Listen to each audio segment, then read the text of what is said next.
Hello. Hello. Welcome to Behind the Curtain, where we get Broadway understudies to reveal all the secrets of being on Broadway. Here, wait, Paige, you can fix it here. Here, scoop it through here. We listen. Chaotic episode. Yeah. Let me tell people what's happening right now. I haven't seen Russell in years. In a bit. You got a beard to really show just how long it's been. Gotta shave it soon, but yeah. We did announce on the last episode with April Clark and Grace Freud the news. You announced it when I wasn't here? Yeah, because it's coming out Tuesday. Oh, okay. So we had to explain why. Got it. Okay. You weren't there. Okay. But tell the people. It's really simple. I'm a Broadway person now. I'm a Broadway actor. I perform on Broadway. Well, I perform. I sit in a Broadway theater, and so I'm going to be the understudy to Josh Gad in Gutenberg the musical on Broadway. Preview starting September 15th. Limited engagement, 20 weeks only through January 28th. Yes. And it won't be like Titanic in terms of like, if you come, I probably can't say hi like I could in the old days where I could just go down into a basement and say hi. You mean, but you're going to be leaving the stage door. Yes, I am. Yes. Oh, yeah. I could say hi at the stage door for any Downsider fans. How high do I need to move this camera for you to not put your hand in front of it? Hey, sorry. But like you will, even if you don't go on. Do you know? You don't know yet if you're going to have to be there until the end. I think I will. So listen. If you're at Debbie Downsider, even if you don't see the show, go by the stage door. Go by the stage door. And when Russell comes out, make I noise. want Josh Gad to be like, who's more famous than me on the show right now? It's Russell. It's very exciting. Got to go see the theater. Have my own dressing room with a fridge. And I'm thinking about decorating it. I'm gonna bring a chair from home, like a nice chair with an ottoman, because it's big. I can just sit in there. Yeah. I want to be comfortable. I'm gonna be spending a lot of time in that dressing room. So trying to think of all the things. I'm gonna get a nice lamp for it. So I'm excited. And there is a chance I will be in the show sometimes. There's like a small cameo part that usually. Well, I don't know how much I can say, but sure. There's sometimes I might be in the show, but I don't know when. And of course, if by the way, if you want to find out the second Russell knows if he's going on, follow the Downside Pod. Yeah. On Instagram and follow me directly at Russell J. Daniels. Sure. That'll be the direct Downside to the Pod. source. I will post it on Instagram if I'm going on at Russell J. Daniels. Because I've noticed that Gianmarco has, I think, 260,000 followers, and I have. Did you say? I think 260,000 followers. More than Paige, that. Paige, you want to guess? What we got going here? 300? That's very generous. I have 279,000 followers on Instagram. Okay, it's grown since I've checked it out. Yeah, I'm saying literally I have 10% of that. So if maybe a few more Downsiders could follow me, this would help my confidence. No. So I will post. Paige, so everyone knows Paige is running the Downside Pod page. Yeah. It's you running it. Yeah. What do you think it was, Gianmarco? I did, and now I'm going to respect it a little more. Thank you. Thank you. So if you'd like to reach out to Paige, so here's what we're doing today. This is some exciting news too. Because Russell, he's basically being an understudy is basically being you're unemployed in a way. Yeah. And you're just getting paid. Listen, you're mad. I'm on Broadway. You went to school for Broadway.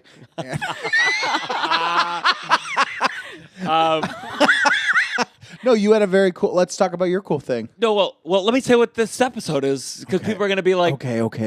So we're catching up. We want, there's going to be a couple episodes without Russell because he's got a hectic rehearsal schedule. So I wanted to really get into the weeds and talk with you. And also, this is kind of a little bit of a preview. We're doing this earlier than we were going to do. We are going to start for the patreon.com/downside, offering one bonus episode every month in studio. Me and Russell, Paige, if she's here, but she's traveling the world with her fashion designer boyfriend. And so if you join the Patreon, we wanted to make it worth it for you guys. Yeah. So listen, you join the Patreon, not only do you get almost pretty much one live episode every month for the most part, you get one bonus episode with me and Russell. Just the two of us, which is what I think people like.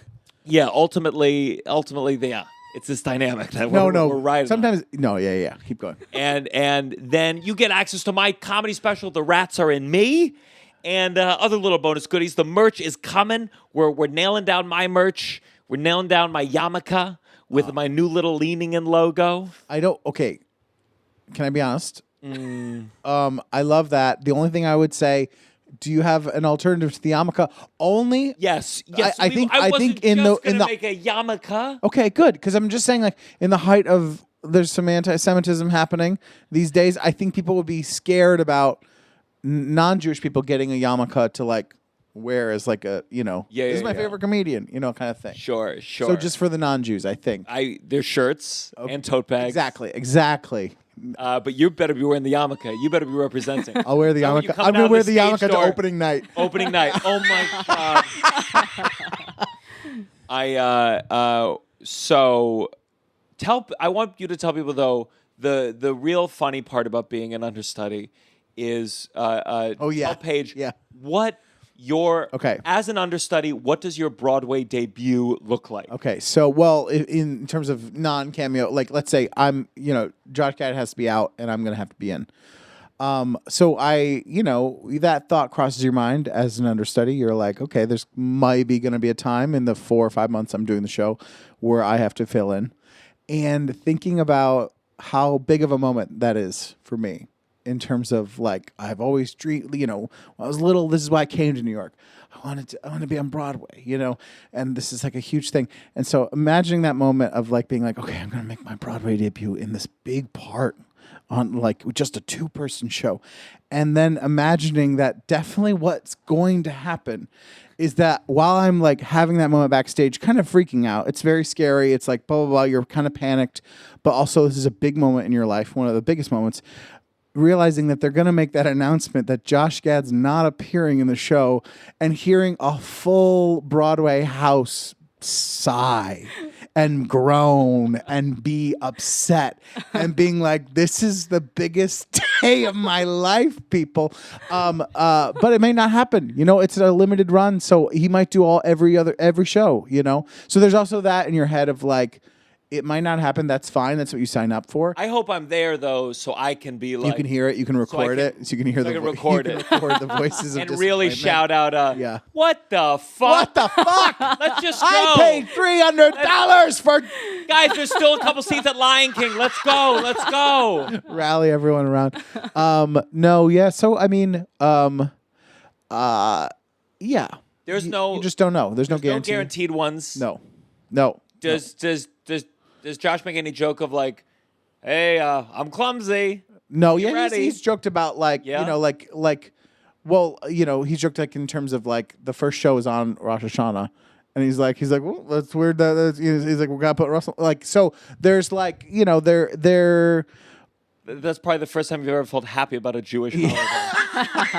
This is the downside. 1, 2, 3. Downside. You're listening to The Downside. The Downside. With Gianmarco Soresi. By the way, we're drinking. If you should watch this on YouTube. We're drinking out of paper cups so TikTok doesn't take us down. We're drinking. Social media is destroying our culture. Yeah. I said to Tova the other day, I bet, because I always have to type in my name for all the titles and stuff on YouTube, and there's a character limit. And I said, because of social media, names will get shorter. Oh, my God. Because if there's 100 character limit, every time I put Gianmarco Soresi, it's a huge chunk. I'd have much more intricate You'd be going by Gian in the future. If I have a kid, I'm going to name him Guh. Yeah. Duh. Ruda.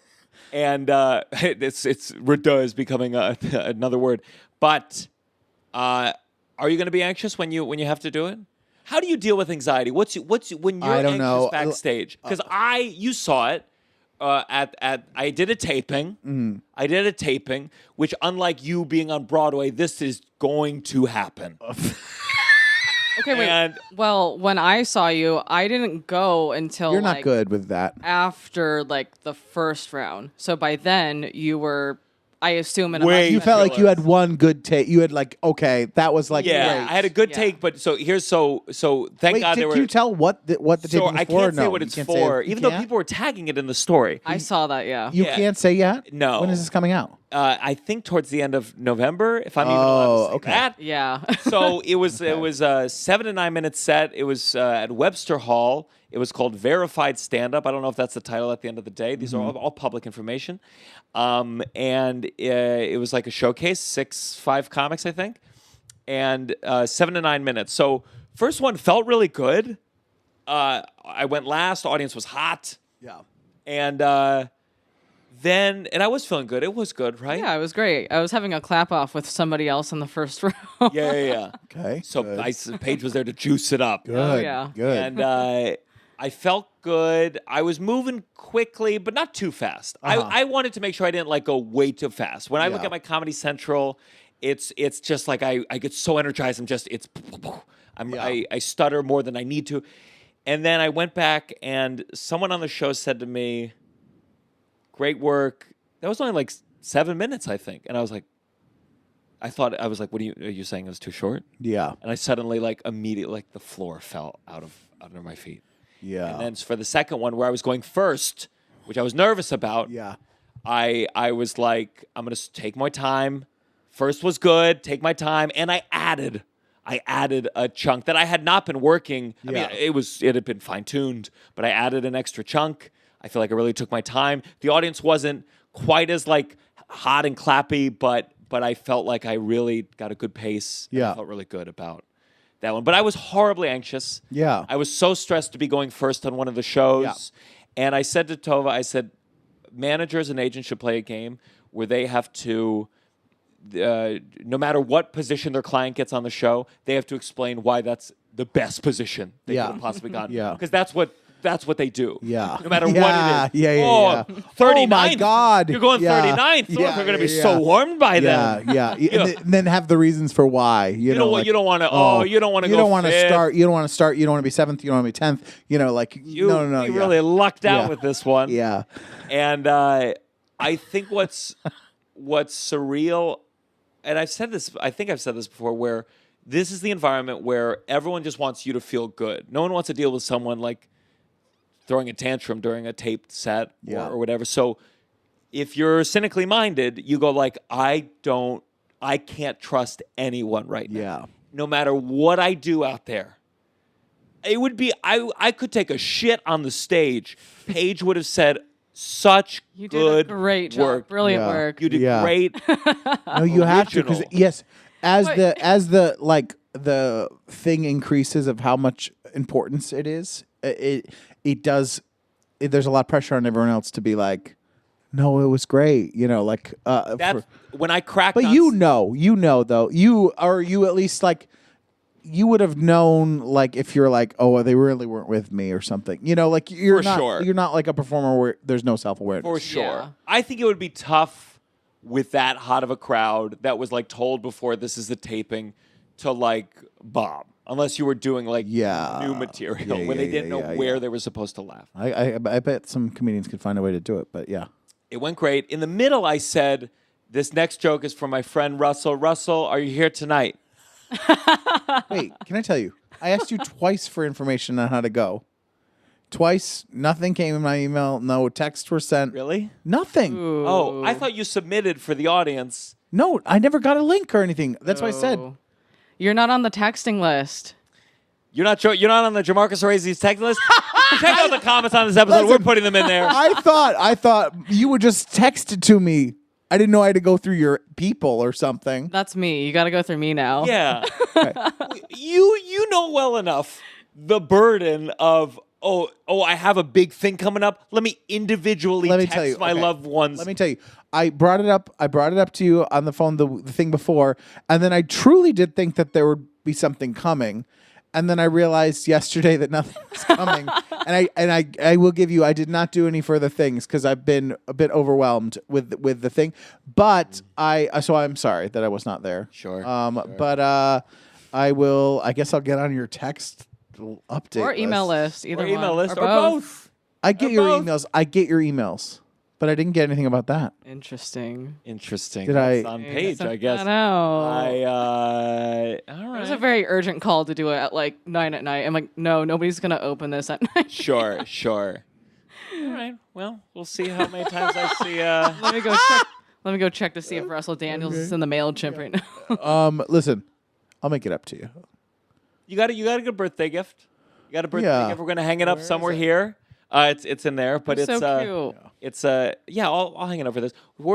So can I have a little bit more wine? Yeah, me Sure. too. Yeah. So Russell, I said like, hey, we're gonna drink a little. Let's drink a little, and because I think that's what the Patreon episode should be, and you wrote back like, hey, just I can't get too drunk, Yeah. and I get here.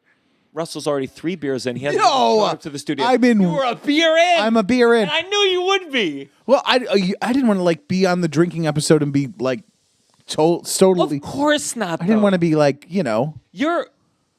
have anxiety about so many things, but you have anxieties too. Definitely. Yeah. But what do you mean? Just the thought of oh no, Gianmarco's gonna want to do 10 shots of tequila until I black out. No. Oh yeah.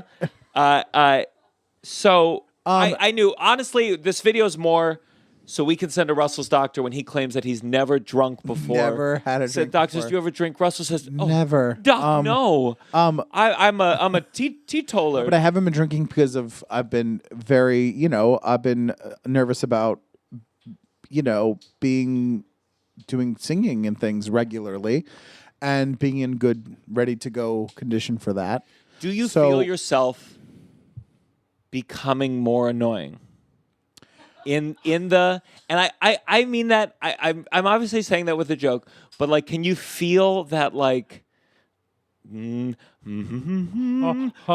the woman that Louis C.K. talked about in that bit on the train, and Yeah, you're just yeah. it's important. No, not in that way, but yeah, in certain ways for sure. Maybe I think I do feel like it's super boring to talk about being not drinking and not Yeah. it's really boring to talk about.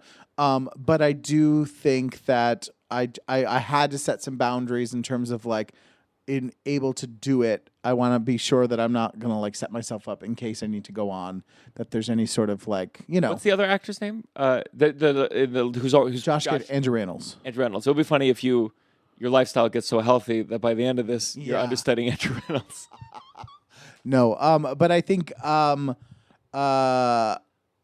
it's also kind of funny. It's kind of fun, I think, in any time you're in a new job to kind of cosplay, oh, now I'm a Broadway actor. You know what I mean? It feels a little like that.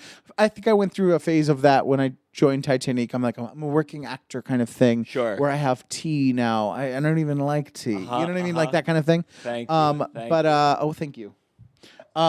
But I But in terms of what you were saying before, anxieties and performing, I feel like I'm just very quiet when I get really anxious in terms of performance. I pace. I Pace, dance. definitely pace. I move a lot. Yeah. I was dancing though, because the thing about this kind of thing is it's this taping. It's the most important taping I've done thus far, Yeah. and I can't not do exactly what I need Yeah.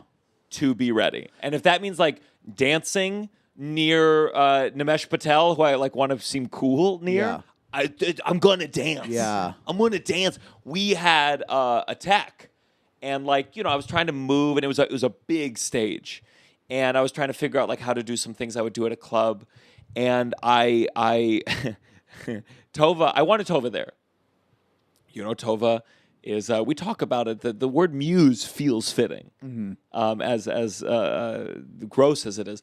And cute. I wanted her there, and she was late, or they started the tech earlier, and she wasn't there. And I've been doing this long enough. I know the one way I can make sure they don't run the tech without her there. I left the building. Can't do the tech if I'm not there. God. I left the building. How many people are waiting to do their tech because of you? No, I think they were going early. But I'm listen, I'm not doing it without Tova there. I need Tova there and it was one of those things where normally I would be more subtle about like saying to Tova, like, do you think for this? But it's like, I'm in a tight tech, we're taping that night, and there was no hiding it. Tova was what I was like, I need you here. I need to ask you every question, and I can't hide that I have these questions. Like, people are gonna see what your role is in my creative process fully. Yeah. And on top of this, Tova's getting her eggs frozen. We just got her first shot.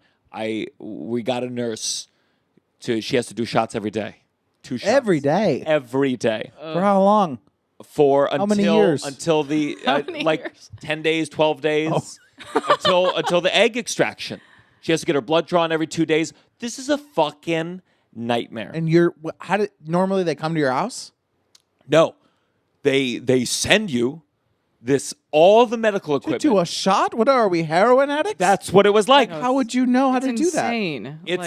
So they send it to you with videos. Tova called me. She said, "Can I move the toaster so I have room for like the?" And I was like, "Yeah, of course," because we don't have a lot of space. There's got the trash can for the needles, which always looks like serious. You know, it's red. It's got hey, be careful. Yeah. And although I don't understand why you can't reuse needles if it's just for your own body, but I'll trust the doctors on this one.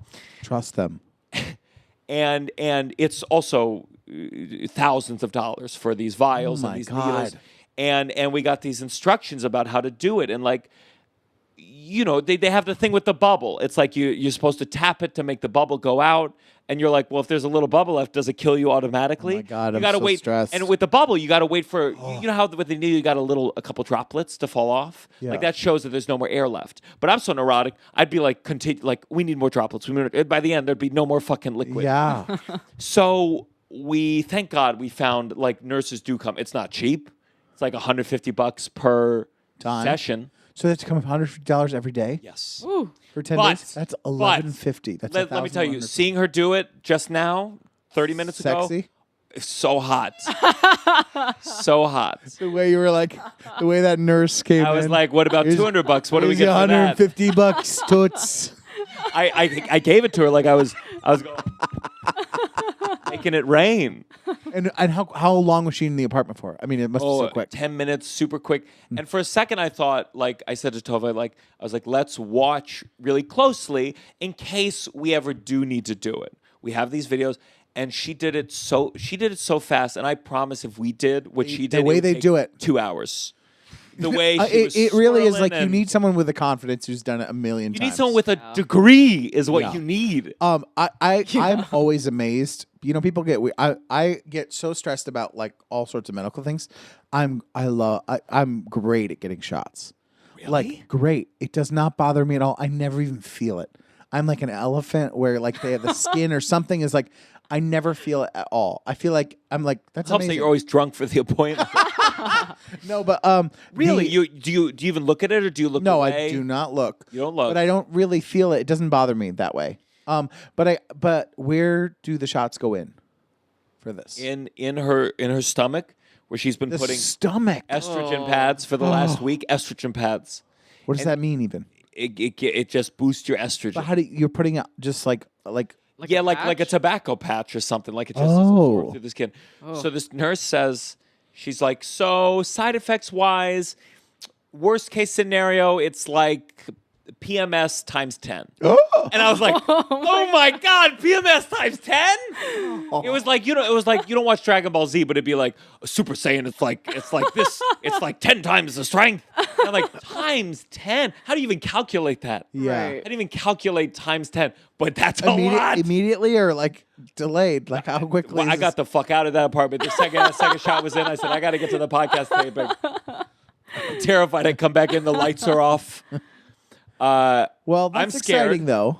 It's exciting, and like, as the man not getting anything done, I just have to be like, it's gonna be okay. Yeah. But PMS times 10, I am fucking terrified. Yeah, but imagine how Tova must feel about that too. I feel like that's got to like Exactly, you feel like you're out of your Paige. fucking Exactly. mind. Like, and you have no control over it. I think that's the question, the control part. This is what we talk about sometimes. Oh my I say god! to Tova, I say, Because she'll say it to me. She'll be like, so, I'm going to be a monster. And I'm like, do we have to start with that language? Could we start with, we're going to feel emotions and we're going to breathe and we're going to not turn the monster on. You think that your there's one like caretaker. a self-fulfilling prophecy with PMS? like people are like giving themselves permission to be monsters? I just don't like it to literally Is that be what like you're saying? So she asked the nurse, she said, like, what percentage of people, she's basically saying, are we wimps for having the nurse come in? Like, how many people are doing it on their own? And she says, no, a lot of people, like, usually a lot of single women will have a nurse come in to inject the shot. But I think you're doing the right thing. Yeah. I think there's a lot of guys probably that are like, I got this.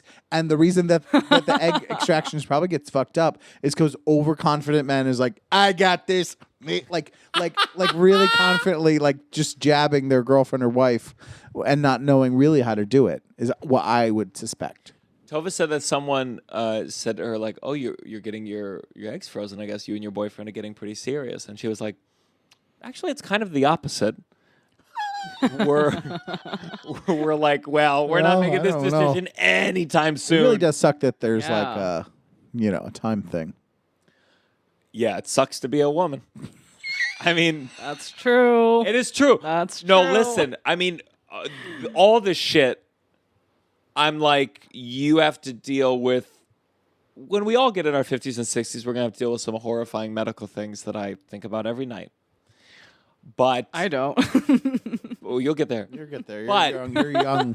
But women just have to deal with some body stuff just earlier on in their life that is so fucked up. This is the Yeah. number of things: 2 shots, a pill, estrogen pads. Yeah.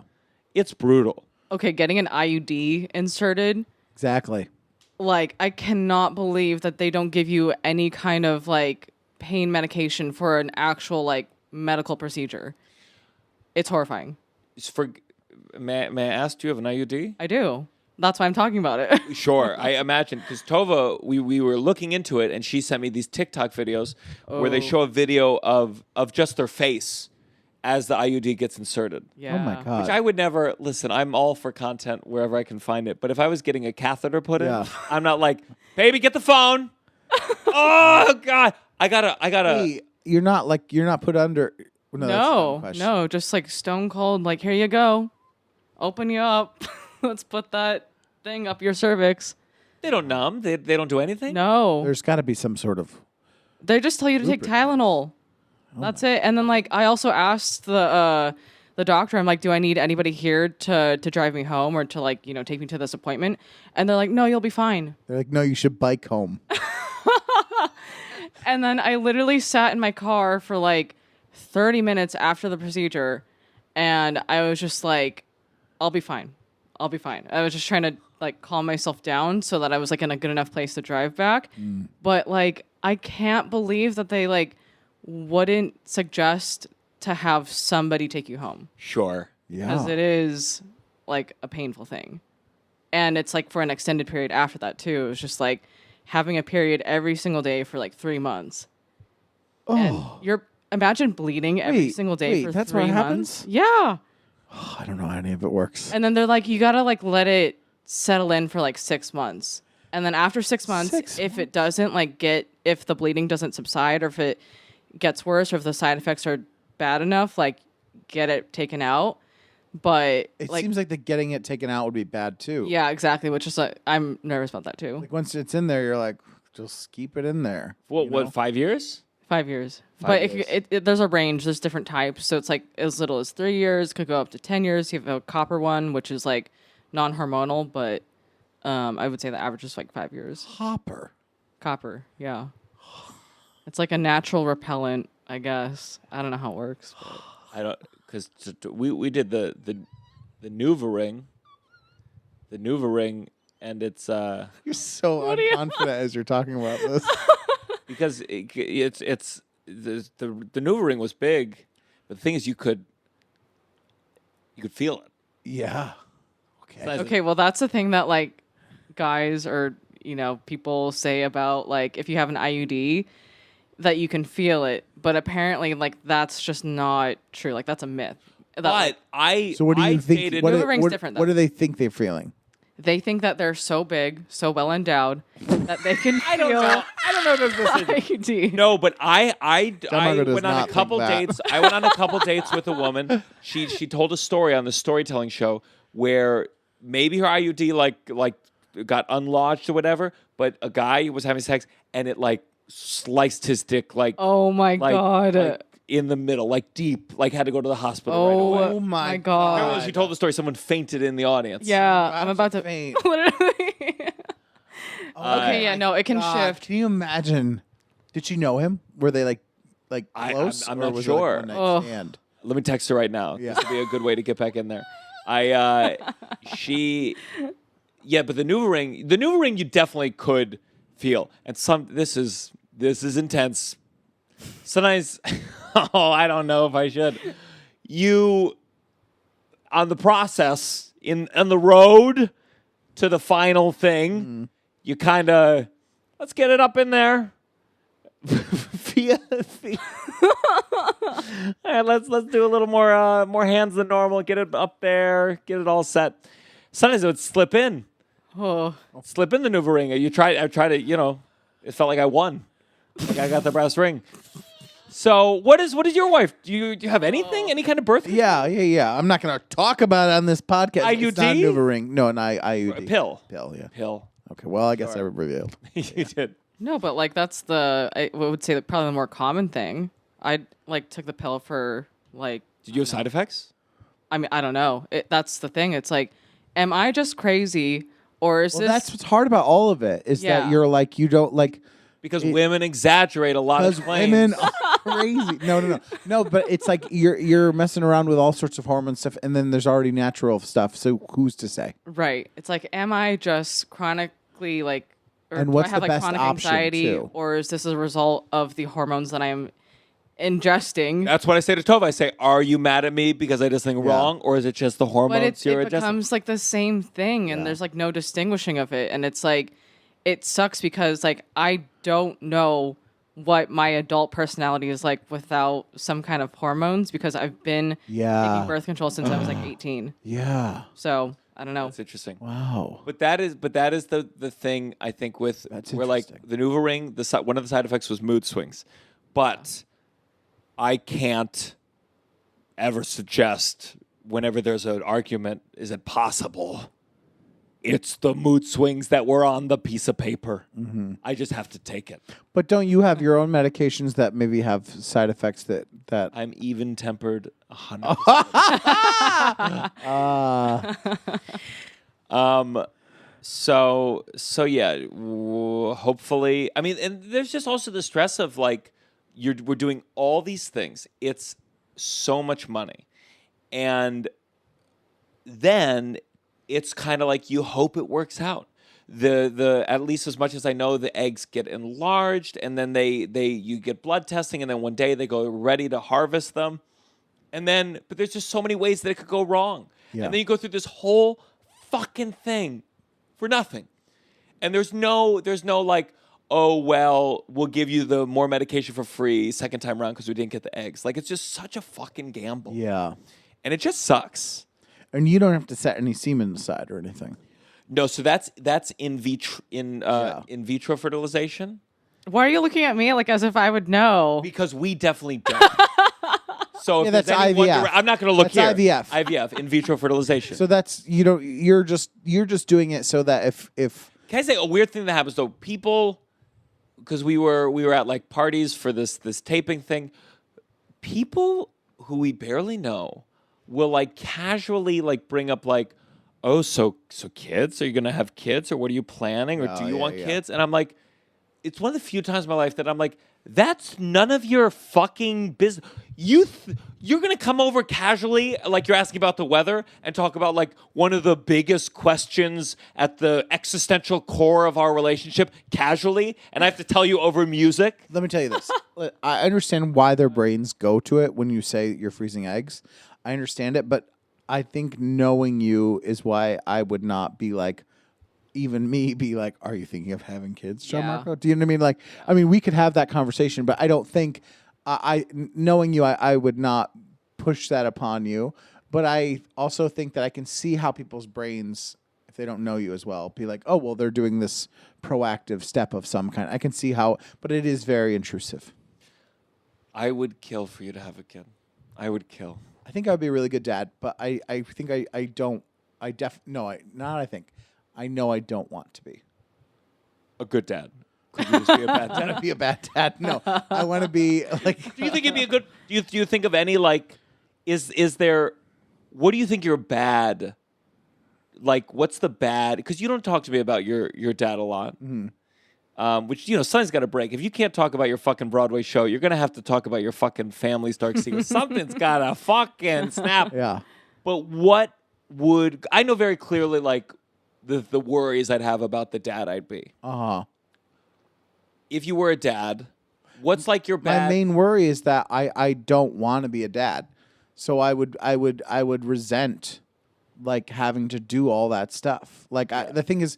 I can hang out with kids and love kids, like, and be like, this is so fun, and get like, it is like when I have like nephews and they say sweet things to you, it's so moving, and you can feel like glimpses of what that would feel like if it was your kid. Uh-huh. But I think ultimately, like when I look at the day-to-day of parents, I fuck that. None of it. None of it is interesting, and I'm not judging them either. I'm just saying, like, for me, none of it is something I want to participate in. I think that I get, there's so many, like, you have to be so present and so, like, to not be shitty at it.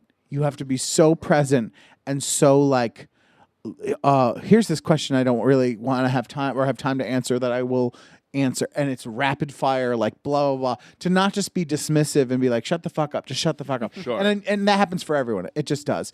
But I also think that, so it looks exhausting to me that I would feel shitty in the moment being like, I don't want to deal with you, go away. I don't know. I just know that I don't, the day-to-day of it all does not really something I want to participate in. I like so much being able to somewhat have a freedom to, like, live a life without that. And I think that ultimately that's more of a thing I want to pursue in this lifetime than than I don't know, having to fully raise something, I think I'm more surprised by your resolve, where, like, I feel so many ways where I, like, don't want to have a kid. The part of me is just like, I don't believe anyone can be ambitious and have a kid, like, or be a good dad. Yeah, and be a good dad, and like I certainly agree. couldn't now. especially at the level that we're both in, where you're like we're not like, hey, raise this kid for me, nanny. Yeah. Kind of thing, which, like, is fucked up, but truly, like, in my head of, like, if I had to do it, it would have to be someone raising it full time. It's not me. But that's fucked up. It's like that is how I feel. And ultimately, I don't know. It's even like the stuff where you're like, isn't this cute? I'm like, it's not that cute. I don't. It's just it really doesn't. I don't. There's something about it that is not interesting to me.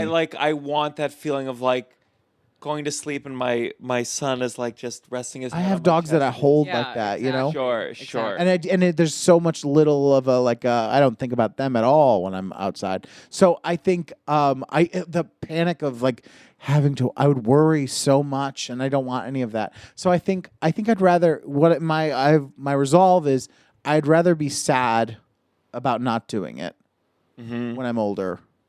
If I had a kid, than doing it and being, like, kind of like mad at this kid for making me not be able to do things. If I had a kid, would you participate? Yeah, that's the thing. Yeah. I love all my friends who have kids, all my my nephews, my niece. I love being around kids and, like doing if I that showed up, thing. I said, "Hey, I just got last minute booking headlining San Francisco Punchline.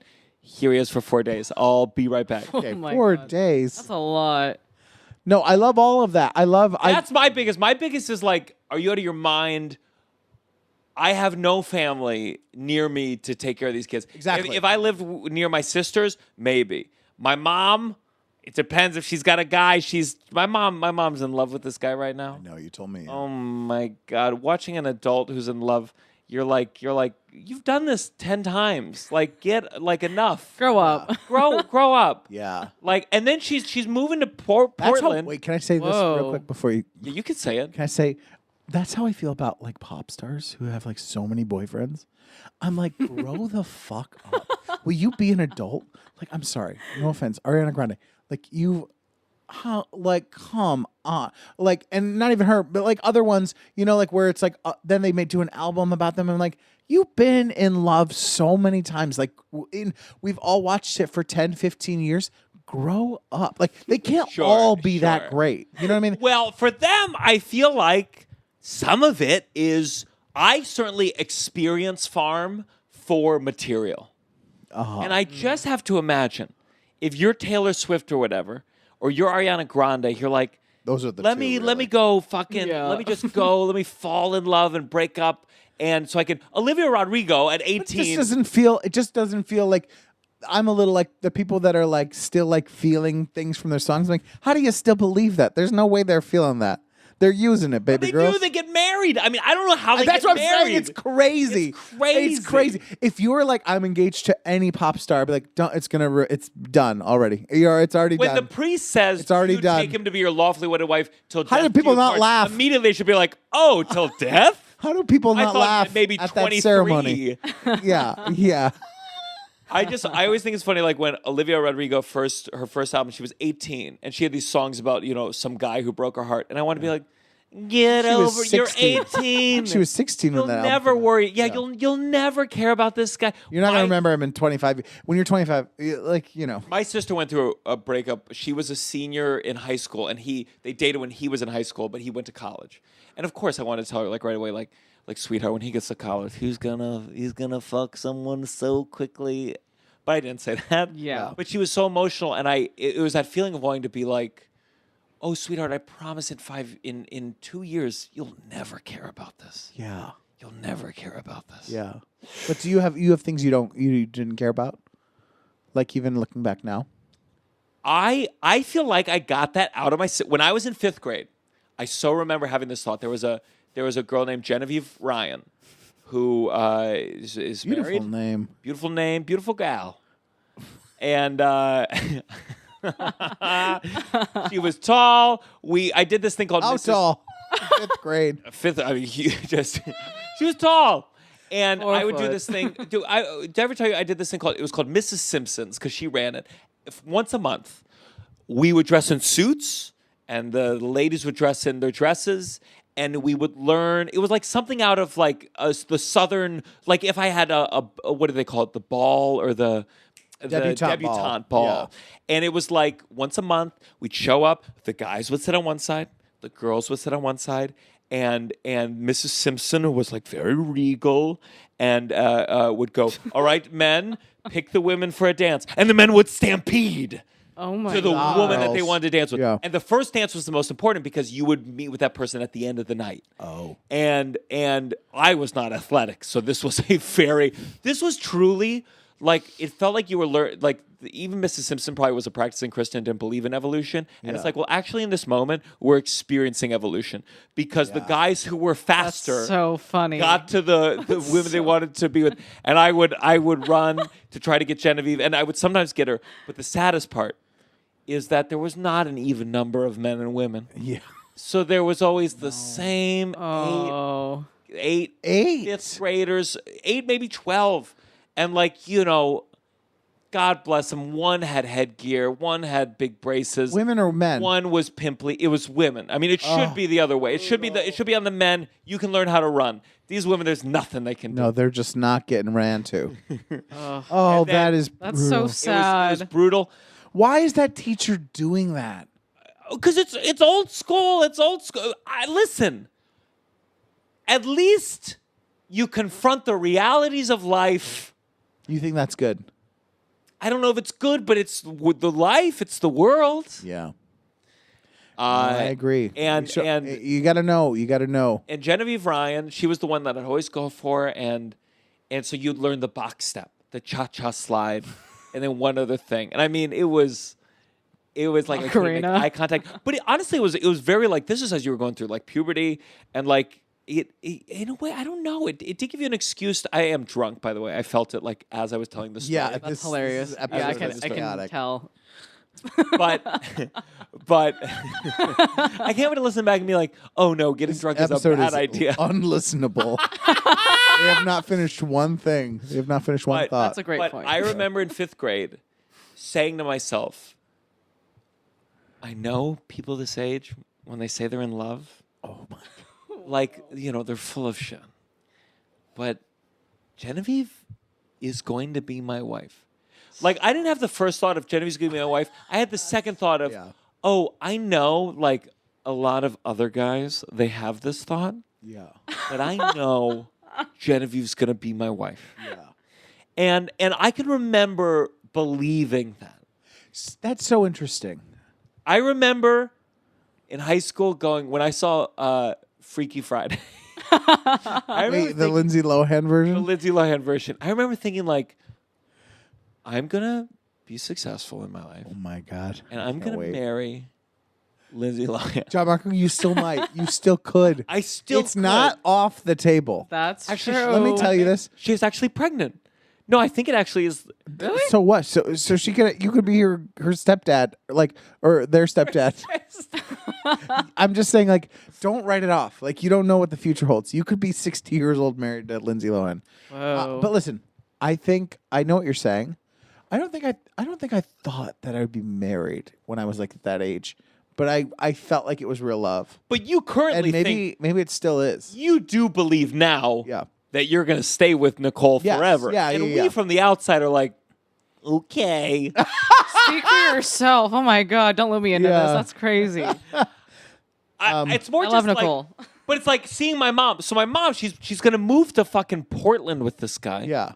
But also once good. Again, like she's. But I've said this to her face because she'll listen to this. I said I need to meet him.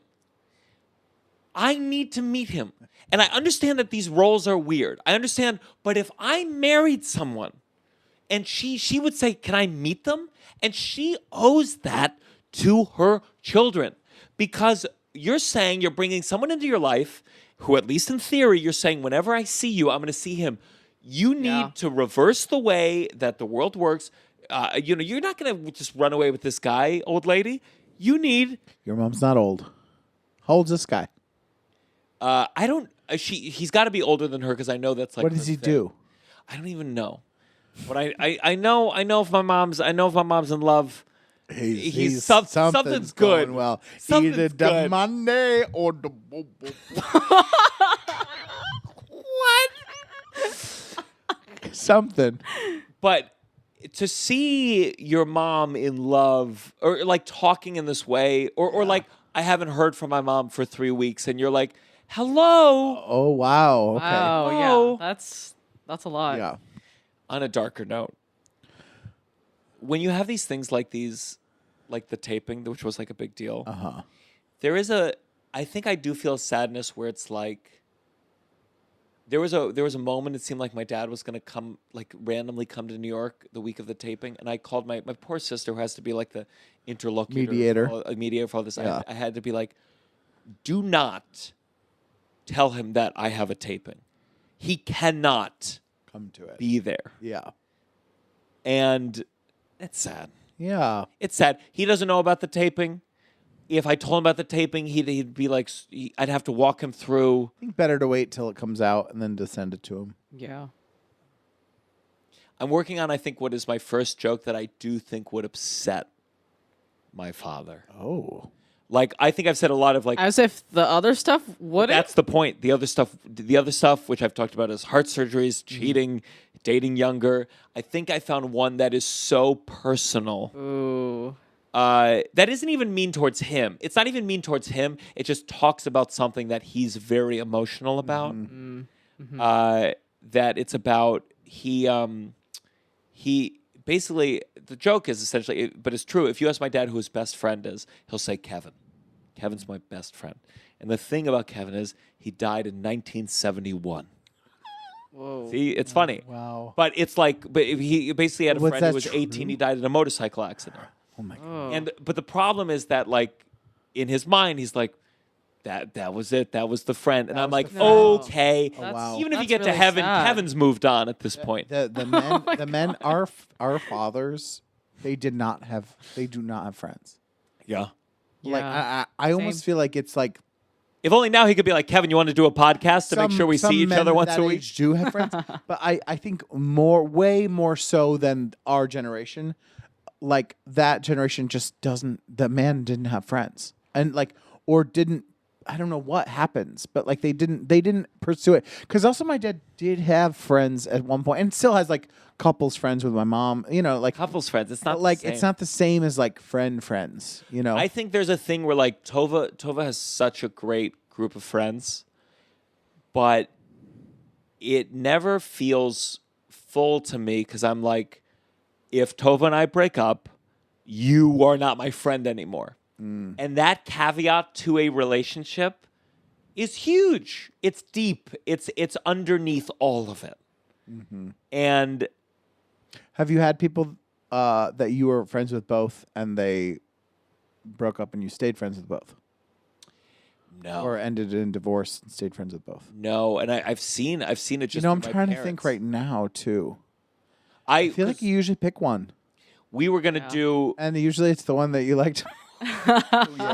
Sure. But like Obviously. she's been friends with these people. But like we were gonna do until you booked this thing, we were gonna go glamping to Governor's Island, and you, me, Tova, and your wife were gonna do shrooms, and it was gonna be glorious. And so now you can't. So we found Tova's friends are gonna do it, and it's gonna be great. Yeah. But I just know deep down there's this thing of like you're Tova's friends. Yeah. And if you went, even if Tova and I broke up, We'd still be friends. and she'd still be your manager. Oh yeah, and So there was a relationship. I haven't thought of that one yet. No, but we would. That's what I would. Yeah, it would be different. I'd make a passive aggressive, be like, You would be you're so gonna- annoying about it. I would. No, I think No, I actually, disagree. no, actually, I think. no, Listen, I'm we can changing- joke. We can joke on the podcast. But I think I am changing a my good tune. friend. I'm changing my tune. I think you'd be really respectful about it. I'd be really respectful. I think it would be like, it'd be like a weird couple weeks. You're gonna be like, and how are you? How's everything? And I'd be like, and I would know not to bring up certain things, and then it would be fine. Russell called me last week because we hadn't seen each other in a while. And Russell, by the way, I was going to pull the clip, but I'm too lazy. Bert Kreischer and Tom Segura, who do a podcast together, they started an episode. I just saw it on YouTube. And I guess before the episode, they had a serious talk about how Tom Segura feels like Bert sometimes ignores his texts and calls and how it really affected him. And it was just funny because Russell called me last week, and it was very sweet because he's been busy. I haven't seen him as much. And he called me to like talk. He called to talk and share. And not that feeling of like Russell's trying to get off the phone.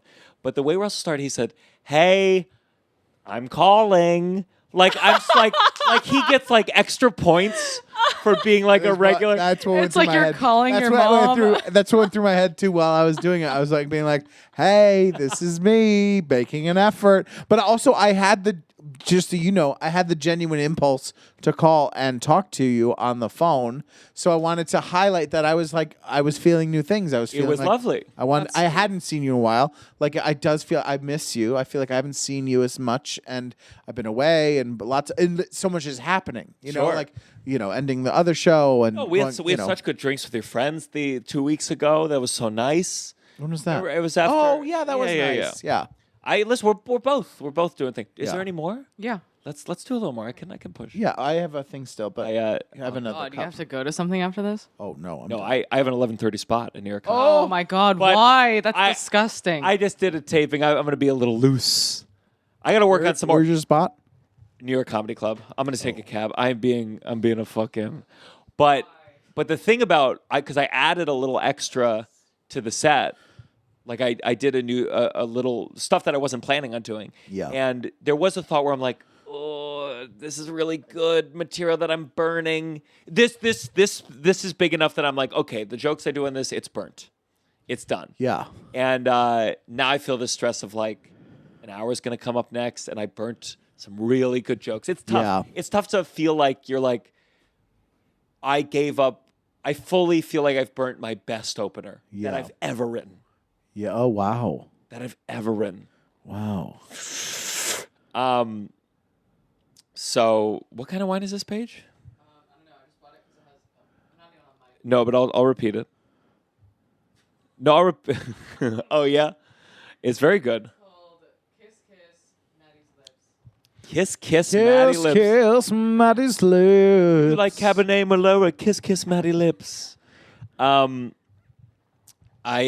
feel like what's fun with the Patreon, and I do think like we'll get Douglas on some Patreons. Definitely. And I'd love Douglas is never here while I'm here, so it'd be fun to have him. Chris sent a text the other day. Let's talk about Chris. Chris sent a text the other day that I cannot say the details of, but was so fucking funny. Wait, to all of us or just to you? The one hint I'll give you is oh god, I forgot the word. Scoliosis. Oh yeah. One of the funniest my texts I've ever God. seen.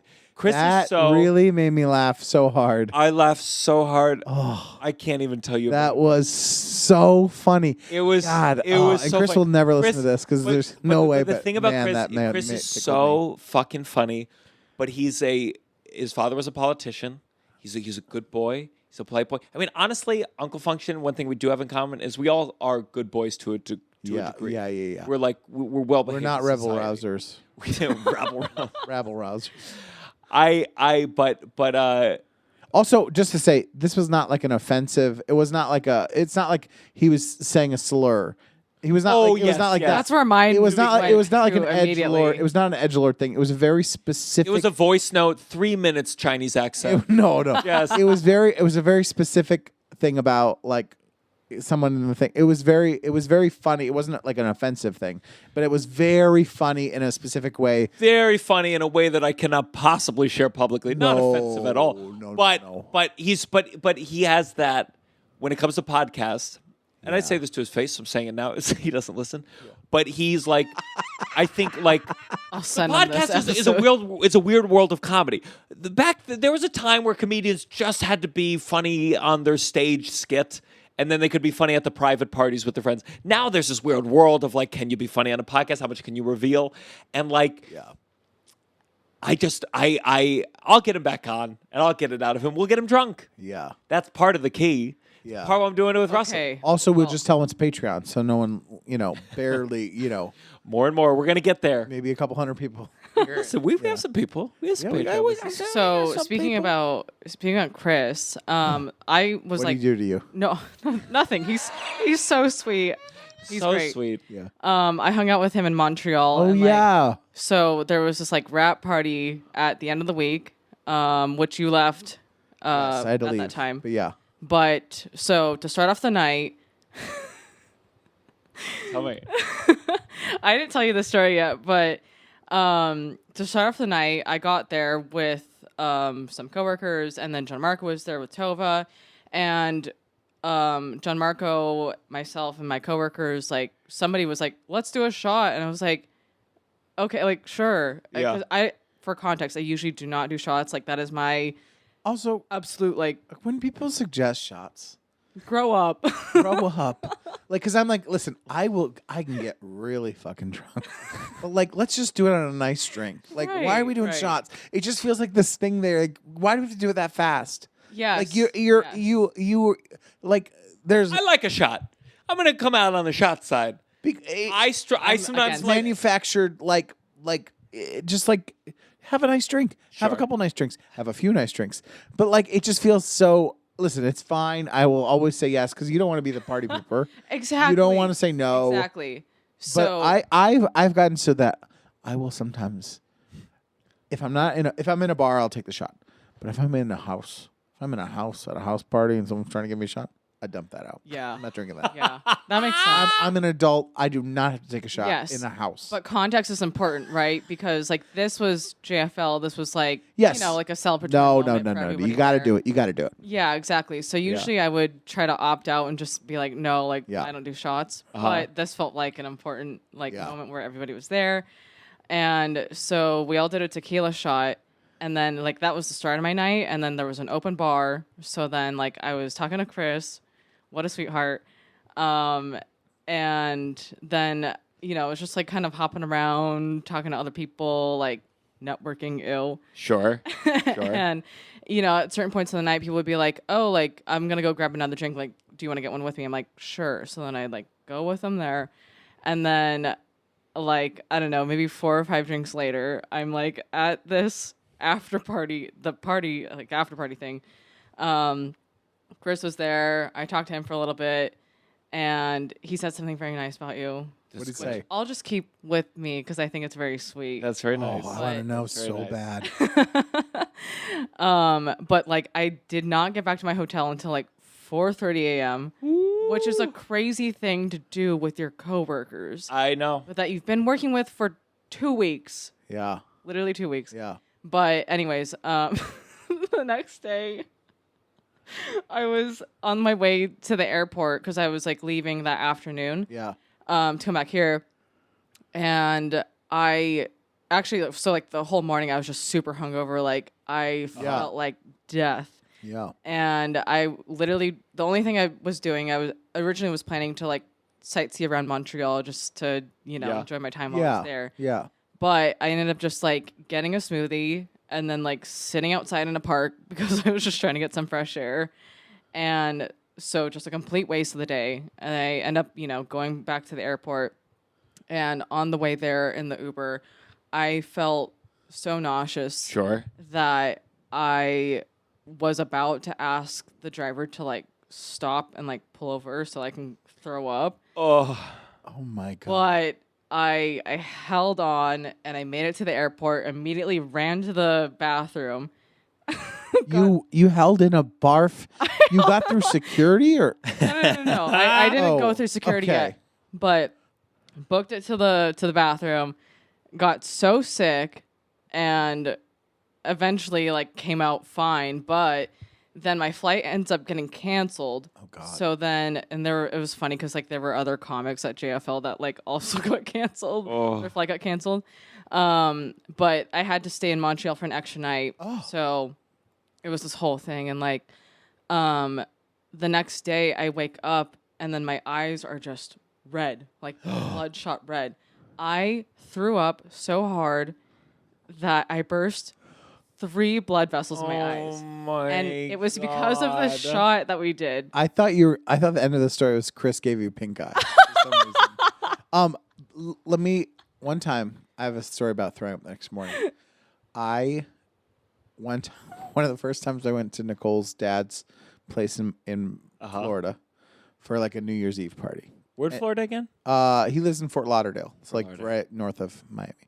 But great house, great party house. It's like a great, it's a very good entertaining house. So it was a New Year's Eve party, and, it's like there's just everything's there. They're serving all sorts of drinks. There's shots, there's champagne, blah, blah.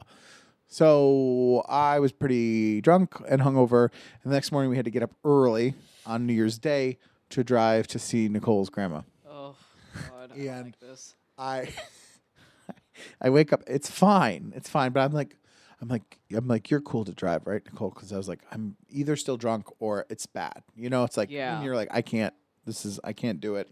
Yeah. She's like, sure.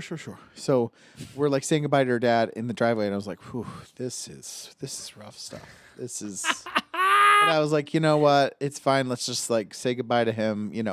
Yeah. So we get in the car. We start driving down his street. We just get outside of the view of his street. And I said, pull the car over. And I just outside of, just where he could barely see, he could not see anymore, just around the corner, I threw up so hard, so viscerally in the very nice neighborhood, a very nice neighborhood. And let me tell you, it happened so fast. I didn't have time to move things. I threw up all over my open-toed my flip-flops. I threw up all over my own feet. And then I was like, what do we do? So I wiped my feet in the grass in Florida. And I was like, should I just leave these flip-flops here in this person's yard? Because it was that bad. And thinking about it right now, I could throw up right now. But I want to say, these two people talked about how childish shots were. I have not thrown up from alcohol since I was fucking 18 years old because I learned the amount that makes you sick. That was like the start of my night, though. And I know this is true because let the record show, every single time that I've taken a tequila shot, it has not ended well. Sure. It has really just ruined my entire life. Yes, my entire life. Tequila shots. You're so small. Yeah, you're small. And women, because higher water density. Whoa, watch it. Watch it. What do you say about women? Higher water density. I remember in high school where it's like, it's a shot does more to you than it does to, I'm a 6'4" Of course. guy. Of course. But so like a shot for you, that's a sledgehammer. Yeah. So I get that. I think it's particularly tequila, though. Really? Yeah. It really is different. I always feel like I don't believe, tequila makes me act like a real bitch. Let me tell you a story I heard today. Yeah. Nothing to do with any of this. But it's a story I feel like should be told on this podcast. And also, it might not be true, but I think it's crazy. Sure. I heard that oh God, I should have Googled this before I started telling you. What kind of story is this? I heard that someone was telling me the story about in olden times. It was common for people. Can't wait for YouTube to flag this as misinformation. This is so dumb. I can't believe I'm telling this. I'm drunk. So in olden times, people would gather to watch things that you would just never think about watching. You know, that John Mulaney bit of people would go to see a boat take off, that kind of thing. Yeah. But, the crowds would be big for all sorts of things. So the specific story, and I was told this was covered on another podcast, but I was told that there was in olden times, which can cover many, many hundreds of years. In olden times, there was a woman that had boobs that were so big that when she would just go to work, it started off with a few men being like, "Holy moly, that woman has big boobs. She's going to work," and that they noticed that she would go to work at the same time every day. So this group of men was like, "Holy moly, look at that woman with huge gazungas going to work." Yeah, and back in the olden times. Back in the olden times, yeah. So that crowd of men, grew from 7 men to 20,000.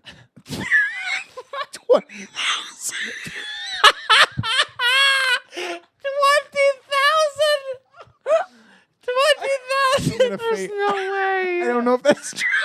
No way. But it was a huge crowd of men that just oogled this woman, and I just thought that was so.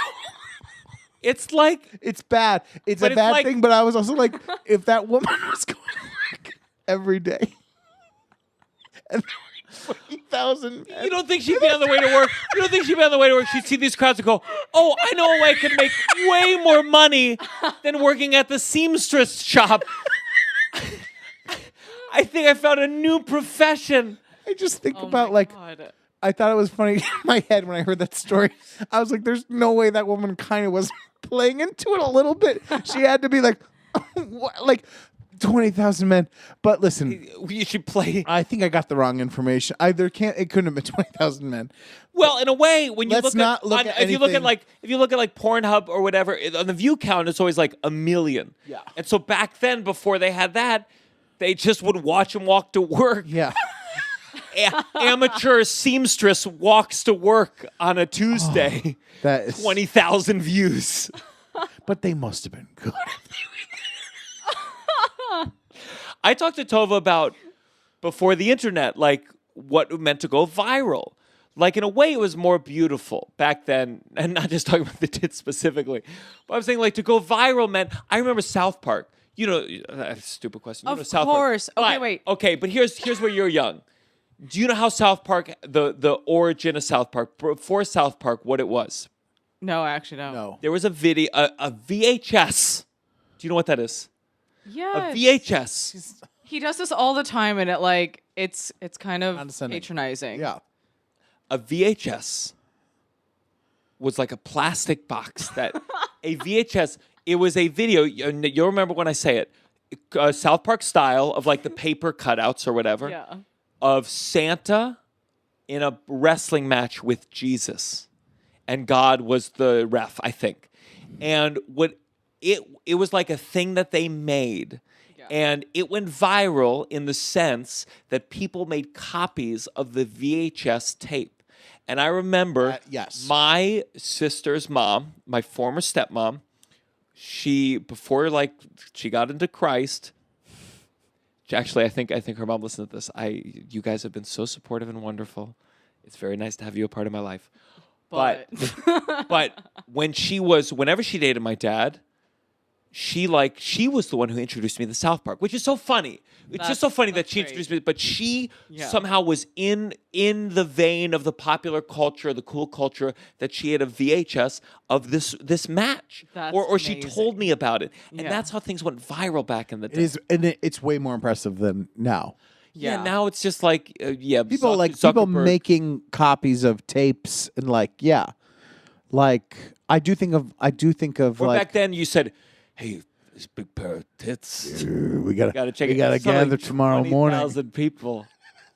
I can't wait to look up this story and send it to you, because it really was just passed on to me today, and I thought it was. I thought, you know what, I'm going to share this with everyone I know without looking it up for the facts. There's no way that if it's guess what era? Like when you say olden times, like. Oh, I mean, she had to have been a woman that could work, so it has to be like the 20s or 30s or 40s. You know what I mean? It has to be. You think it was not that long ago? No, it can't be. Oh, when you said it, I thought it'd be like. We're not talking about like. They're talking about like Pompeii. Maids. No, we're talking about like a woman going to, I'm sure, like a secretary job. Okay, I'm trying to look this up right now, but I don't know what to type into Google without. Okay, what's the best thing to search? Okay,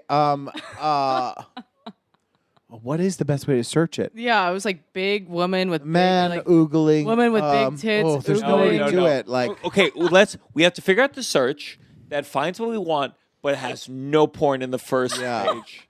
There 100% will be porn on the first page. Historical.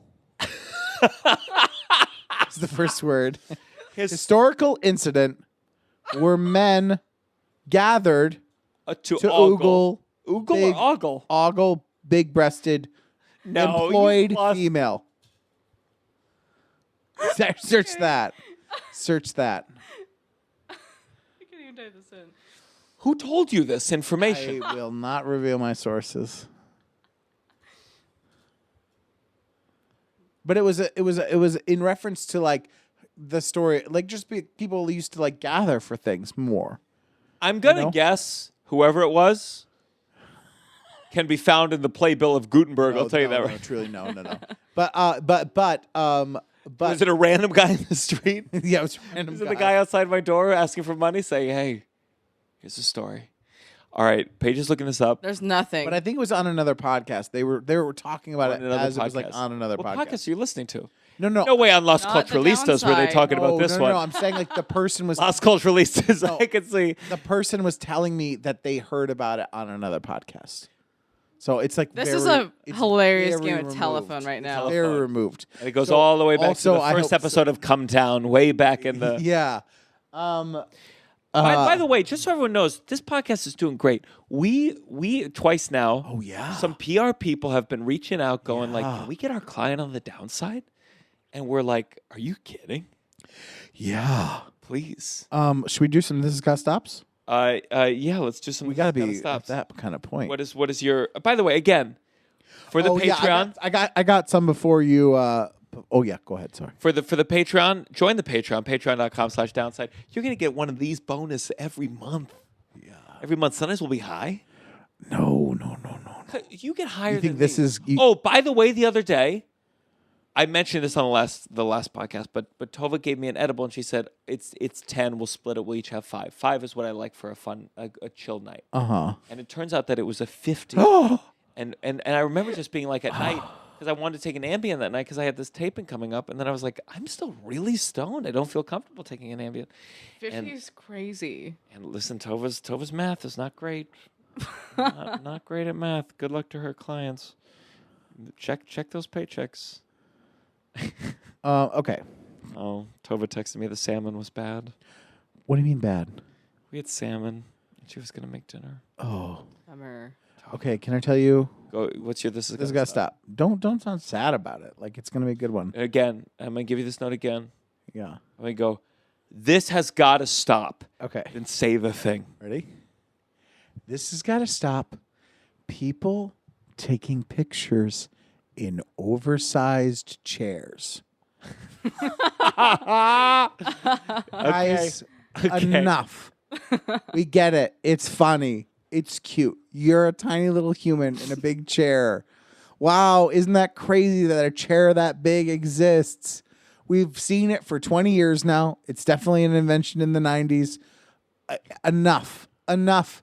It's not fun. I don't want to see it. Don't put your kids in that oversized chair. I just think that we've all seen a normal-sized human in a giant chair, and I don't need to see one more goddamn version of it, okay? Can I make a mean joke? Yeah. Are you jealous because when you sit in it looks like a regular sized chair? No, I think here's what I think. I get angry because I've gone to plenty of places with oversized chairs. I've gone to plenty of places with oversized chairs, and I always think to myself, what do I always think I've seen so many photos of this already. What in God's green earth did I have to get up there and tell someone to take my photo in it? Why? We've all seen it. It's not like I don't understand. I don't understand it. Because regular people don't get to go on a Broadway stage and get to be loved. This is the same thing Alex Brightman said that, and I said it on the podcast where I challenged him. I said, regular people don't get moments where they get to feel like, look at what I'm doing. You do it for a living. So let the fucking person who no one will ever applaud them. The last applause they ever got was when they graduated, and that was it. You know what? No one will ever applaud them again. I'll applaud them when they do something goddamn original for once in their goddamn lives. Let me tell you that much. Because listen, it's just like, no, everyone sat in that goddamn chair, so there's nothing special about it. Go figure out any other photo that is something that's not. It just doesn't. I'm actually more mad about it than you could take a photo in front of like any sort of historical thing. That's fine. But something about the giant chairs. What's better? Okay, would you rather have giant chair or Leaning Tower of Pisa, holding it up? Oh God damn! Which bothers you more? I think they're both in the same category. Leaning Tower feels fun. I did it when I was in Europe in 2011. I think Leaning Tower is fun because depending on your facial expression, could be a little bit personalized. You know, what are you doing? How are you making that funny? You're kind of like, it's like if there's a sexual thing to it. You know, Sure. You're holding. You know, but I think I just hate that big chair thing. I hate it. Well, the thing about the chair is because there's nothing like they're not being like they're not. There's no sort of acting. It's just them sitting there. You know, or it's usually kids. You know, they put their kids in that big chair. I just don't like it. I can't see one more photo of it. That's a good. This has got to stop. Also, the chair is not a historical. Also, monument. this is not about anyone that just posted there. We got to track it down. We got to track it down. Who is this person? Paige, do you have This Has Got to Stop? There are a bunch of This Has Got to Stops from our followers on Instagram. Yeah, let's do those. Let's the Downside Pod on Instagram. And by the way, if you join the Patreon, we are going to start in these Patreon episodes. We're going to address your This Has Got to Stops. Write us at the Downside Pod on Instagram or on Patreon. Just message us. Paige is keeping track, and these episodes is where we will break it down. So lay it on us, Paige. Should I do a Patreon? Oh, you sent it to us. First? Oh yeah. my God! Wow. Okay, I'm pulling it up. prepared. You say it. You say it. We'll. Okay. Well, Will L from our patron, or he's a patron. We love you, Will. Our patron. Medical copays. I got a new job, and with it, a new insurance plan. I've been on a med for over a year, a prescription for over a year. that I have never had to pay a cent for before, but suddenly my new insurance says it costs $7,300 a month, but they'll cover almost all of it. I just have a $100 copay. Why can't they cover all of it? They clearly have the money if they can spot $7,200, and that's per month. I already give them money every paycheck, so give me a fucking break. I see. It's like a rich person being like, I'll cover. Oh, it costs $8,050. I'll cover 8,000, but you have to do 50. It's a little bit like you have to hurt a little too. Yeah. I still think this has got to stop the U.S. healthcare system. It's a nightmare. It's Listen, Tova with this stuff. She calls the place because we were gonna go in for them to show us how to give the shot. Yeah. You know, the shot was this is the whole week. It was my set and the shot. That was all that mattered this week. And it was in that order. And we call, and like the guy working the front desk. I mean, I've had Starbucks baristas that felt more in control of what they're doing than this guy. He's like I don't know, exactly and I'm like, are you out of your mind? What is this? Can I tell you something? This just stays between us and our Patreons. Mm-hmm. It's the energy of an MTA worker. The apathy I've never seen a profession where there is that much apathy. Every once in a while, you get an MTA worker when they're making the announcements that you're like, whoa, you are a star, sir or ma'am. Like where they're like really, but like you see them down there, and the apathy, and so I know what you're saying. Definitely, like it's just this thing where you're like, why? Like we've all had jobs that we hate, that we don't like, and you just have to. I don't know. Well, this is the struggle. Obviously, this guy's probably being paid very poorly. Yes, and so there's this thing as you get older, you go. None of society is working. I don't understand what the infrastructure is not working. That's well, what makes MTA, me mad. they That's are what paid makes well. me mad about it. They get decently paid. They have pensions, so I'm really like, I get it. It sucks, but like, you have to act a little bit. Like, I have to act that I like things. Like I'm just like, you get a pension. Like, fuck off. You can't just be like, I hate the fucking MTA. Oh God, because you have to like pretend that like, you know. Yeah. So we agree with you, buddy. Sorry. We agree with you, Will. I'm so sorry. This is insane. Salty. I just want, no matter what the copay gets, I do think continuing to be a patron and paying $5 a month is worth it. Laughter is the best medicine, and keep subscribed. We got another. We got one more. We got another discuss app from Cindy S. Cindy S. Corporate. Oh, I didn't. I'll tell you after this. Corporate nice phrasing. Yes. Just tell me what the fuck you want. Yeah, I feel like you probably know this better from your job than me.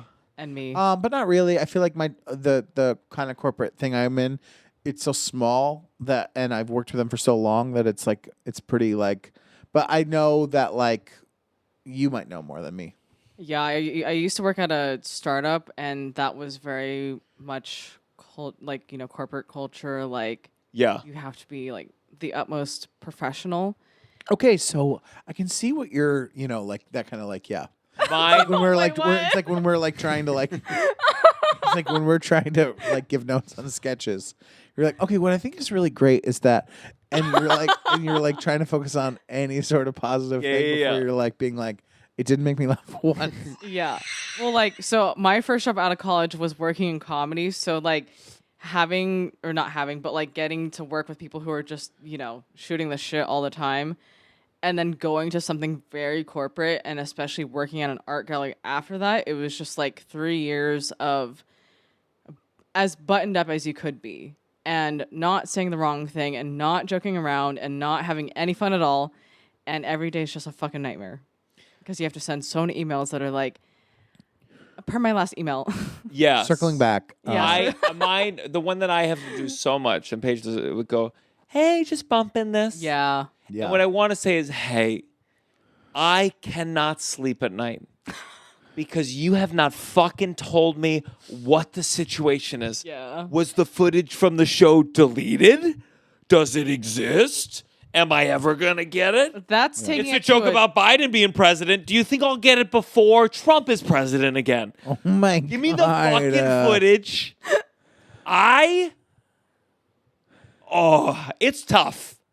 Paige and I have this because Paige, you CC it on all these things. Yeah. And sometimes, thank God, we have a double team where I say I sent the first email or Paige sent the first email, and then the other one of us gets to go like, hey, just checking in on this. Yeah. And it's a way we get to bump it 3 times. Me, then Paige, then me bumping. Yeah. It's a 3. Nobody's the bad guy You should here, add which is the me beautiful to thing. all of them. Hey, Russell just coming in here. coming in When here. is Gianmarco going to get the stand-up footage from that show 3 weeks ago? It's a fucking nightmare. But I don't know. I hate my email voice. It is loathe hey, it. I am trying so hard to use less exclamation. Oh my God. It's a permanent. It's such Hey, a how are I'm an Hope you're having artist. a good I'm a summer. I'm a comedian. Hope you're doing well. Hope You know, you're in your family. Like hope you're doing well. Hope you're doing well. Hope. Why are we That's- saying? You know what the hope worst you're doing thing- well? sometimes you I- have to say it, and I don't Yeah. know why. You know how disgusting it is? Sometimes I go, it starts with, I use the word good and great, and I'm like, I can't use, I hope you're having a good week. Yeah. Have a great weekend. And I'm like, my variety. What can you say? Like, what can you say? Like, we talked thinking of your shirt, your pink shirt I saw you in once. Like, what do you say? You're like, if you don't send the avails for when you can come to co-host the podcast, Russell, I'm going to put a gun in my mouth and shoot myself. No, you don't talk to me that way. Wait, I'm trying to pull a picture for you. Hold on. Sorry, unrelated. Oh my God. It's like when I have to send like a cancellation email to like a podcast guest, I have to play the bad guy where I'm like, hey, hope your week's going well. Oh yeah. Sorry that I have to do this, but Gianmarco's not available. It sucks so much. And we don't cancel willy-nilly. No. Cancel because someone didn't tell me that the streaming thing I'm filming for had a photo shoot on a Monday. Who did not tell you that? Me? No. Yeah, that's your job. Yeah. That's your job, Russell. But it happens and it feels so shitty. It feels so shitty. Yeah. But the problem is I'm like, it's gonna happen more. Yeah. It's gonna happen more. Which makes me super excited. Yeah. Did anyone write the Instagram? I think some people wrote the Instagram, right? That was the patron wrote the Instagram. But do you want me to pull up more? Yeah, because I think someone wrote the Instagram. What did they write? They submitted to your story, the story that you posted. Yeah. Someone said something about yoga, I think. Yes, that was a good one. Okay, wait. I have a story about a Debbie Downsider. Go. Okay, there were 2 of them. And I'm looking at their Instagram posts or Instagram handle. Maria Matthew Sanderson. They came to my last ever show at Titanic. So did I. So did Paige. Paige was there too. And they were so sweet. They came from Baltimore, I think. Wow. I came from Greenpoint. They drove from Baltimore. And but it was like they're when I met them, they were like, I was confused where they're from. Maybe they drove from Baltimore, maybe they drove from Michigan. One of the way, they were like, we're from Maryland, where Gianmarco lives or grew up. But then they were like, but something about Michigan. So I'm sorry if they're listening to this. Anyways, they were so sweet that they came, so nice. And then I said, can we get a photo? And then neither of them offered to get out their cameras.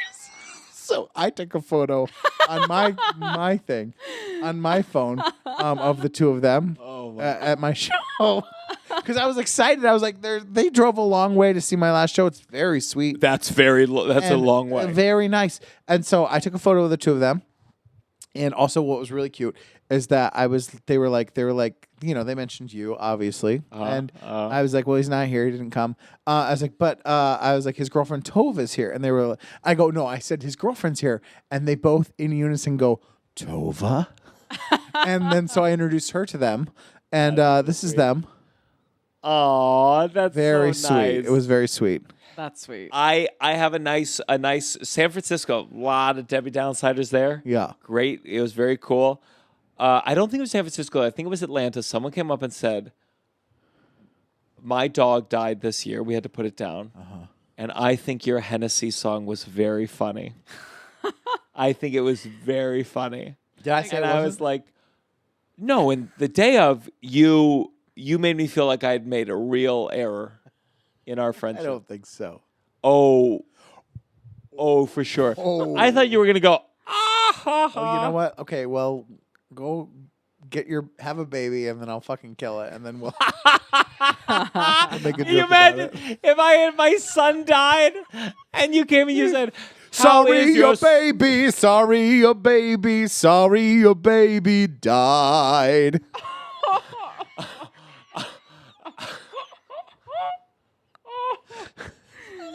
That's to the tune of "Hello, my baby." Except it's "Sorry, your baby died." You know, when you phrase it like that, Yeah. it was not a nice thing that I did. No, but I barely do that dog. I only had it a couple of years. It's fine. No, I loved it. you loved I loved all my dogs. But they're all gonna die, and I know that that's what you sign up for. You know, they're all gonna die. It's a good reminder that we all die, and watching them die faster is it's just something to remind Better you. you than me. Better them than me. Yeah. All right, those are so. Listen, start submitting more. This has got to stop because we're going to do them on the Patreon. This Patreon's going to blow up. I'm excited. Wait, I want to do my This Has Got to Stop, and then we'll move yeah. to our blessing. I got so many here. I'm just going to see what is our. Oh, I'll tell you one. Oh yeah. I'll tell you one. So I do in these shows. Okay. Tova said, who said the salmon went bad. She said, "I have something up my sleeve. Don't worry." Thank you, baby. I appreciate that. You're my blessing. God, I got dinner. There's a thing. I gotta when- pee so bad. I gotta Hurry be up. so bad too. There's something. I shouldn't say this. There's something when your girlfriend or your wife makes dinner, and you go like, She only makes dinner. you're like, we got to bring the patriarchy back 100%. This is the greatest thing. I know. Can I tell you this? Can I tell you this? Well, just between There friends. is something about a good meal that makes you not a feminist anymore. I know it's when it's. Listen, Nicole does a lot of the cooking, most, much of it. Sure, But like, there's something about now that I have, more real jobs, where it's more real job or more real income, where you feel like I used to feel like really bad because I was like, I should be doing all of this. Like, I should be doing all of this always. Does it make sense? and now you're like, I watched Josh Gad for 8 hours today. You have to make dinner. No, but the thing is, like, also, like, Nicole was telling me this funny story. She's like, "Do you remember when I visited you? I was doing some theater job out of town. She goes, remember when I visited you for? You were like, I'm going to cook for you." And she goes, it took 3 hours. I was like, I'm going to cook for you. She just sat on my couch while I cooked for her for 3 hours. And let me tell you, this is one of those meals that if it was in a book or a thing, it would be like how to make a meal in 33 minutes. Because it was not a meal that should take 3 hours to make. No. But she was just sitting there, and I was like trying to make this meal, and so it's just like I want to get better at it. I do want to get better at it because I do feel like it sucks to be the person that has to do it, but also she's a lot better at it than me. A lot better. And I'm very thankful because she's very good at it, and it tastes good. And it won't taste as good if I do it. But I got to be better at it. Because, listen, we have to be better about it. I'm being serious. Yeah, you can't cook either. We right? have to be better about it. Famously. I continue with my bad life philosophy. Because my thing would just be like, let's buy it. Well, that's what I was going to say. That is not. That's what we did with the shots. Let's just That's what we buy did it. with the shots. Ultimately, we've been talking, me and Tova. She helps me immense. She's my muse. And I think there's a degree of like, if I'm not getting married anytime soon, part of it's like she talks about like, she calls them push presents. Some term, another TikTok another TikTok term about how I'm supposed to be better. And we are. Yes, but I'm saying Listen. that's I literally I was leaving the stage for this taping for this cool streaming service. Hey. And she doesn't know that they're taping me as I'm going to leave the stage, and this is during tech. And I get off the stage, and she's literally on the phone with her doctor about the shots. Like, this is how these two things were so poorly timed together. Yeah. And I'm getting off the stage as the cameraman is following me, and she's like, "So they said the nurse is 150 a day, 200 for weekends," and I go, "Do it! It's on me." And that was my. My God, that's gonna be on. Oh my God. Yeah. Use that. Almost said it. Almost said it, and I didn't. Oh wow! Use that Lifetime TV. Use that Lifetime TV. They're getting into stand up. Big set. Second Don't Tell set coming out soon. Up. Do you think Kyle would do an episode of The Downside? Sure, he'll be here next month. Your boyfriend? No, my boss. What's your boyfriend's name? Max. Would Max do it? Oh my God! Now that's so crazy because you've said Max so many times. I don't know why. Would he like talk Max about is a fashion nista. No. Yeah. Yeah. fashion? God, nista? please don't shook his ego like that. That's enough. Listen, guys. Does he got an ego? He's got an ego. No, I don't think so. It's funny. He's You more of like travel the world. me. You do comedy, and He then went you to go France once. Relax. Yeah, France. literally, like that. That's it. Listen, That's you're it. dating a fashion icon. You go to Paris. You're filming sets. I'm on Broadway. We're living very exciting lives right now. This is exciting, and I'm so happy to be here. with you Yeah. guys. Yeah. Would he be a good guest, or would he like not want to share like Kyle or Max? Max? Would he be like? Would he not want to share when he got 10,000 shirts and they misspelled basket case? Oh no, he would. He talks about that stuff all the would share? time. Yeah, I'd love to have him as a guest. Yeah. You let him know next time he's here. The problem is that he'll tell me like 2 days before he's coming, and I like don't. When are you moving? Don't move. Wait, I when don't are you want moving to where? move. We'll talk about this later. I don't want you to Wait, you're move. gonna move Eventually, to where? California. Oh, why? Oh, you're from there. Yeah, and that's where he is. Tell him to come here. New York, California, no one gives a fuck about the fashion. In New York, There he goes. There he concrete goes. jungle where dreams are made of. People, I mean, longtime listeners will know, but like Russell's amount of like singing casually in conversation has increased a trillion-fold. I since can already the last tell. time I saw him. Yeah. You've never done what you just did just now. You've never done before. I know. I would do it. You've never. No. Well, two things are happening. One, music's part of my life. I'm on Broadway now. Two, I am drunk right now. Sure. And I am There's such a great video of you. You were at a party that I somehow wasn't invited to, but Douglas and you were there. And you're on the Interesting. couch and you're singing like some like. Oh yeah. Ooh, what are you singing? Like Nat King Cole? No. It were was you a singing, New Year's like, Eve party. New Year's, and it's like it's very cool. It's very much it's you like at your sexiest. Yeah. It's you just like on a couch. You're chill. You're singing with like a low Serenading voice. everyone. Yeah. And like Yeah. and very hot. Oh my God. Whoa. This has got to stop. I did a show. Listen. How do you still have this guy's This stop? is gonna I know, be. I thought we this were is gonna past be a little bit of an Are ego. we No, not I gotta done? get this off my chest. Fuck, man. This is gonna be. This is me being honest, even if it doesn't make me look good.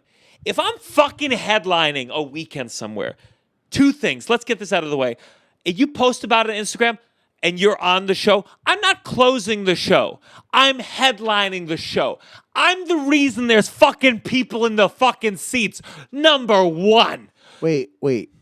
Before you make yourself look bad, what are you talking A about? comic. This was for further back. A comic did a guest spot, and their Instagram story was like, "Gianmarco closing out the show strong." I'm not closing out the show. Oh. It's my fucking show. Got Number it. one. Okay. Number two. If it's a weekend and it's at a club that doesn't sell out automatically every weekend, and you're the fucking host.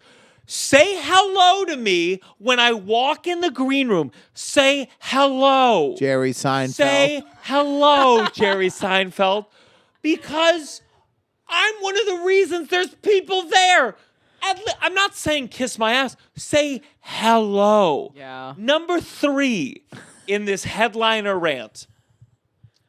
If you are a part of the lineup and this is night 2, do not say, oh, thank God you liked that joke. Last night's audience sucked.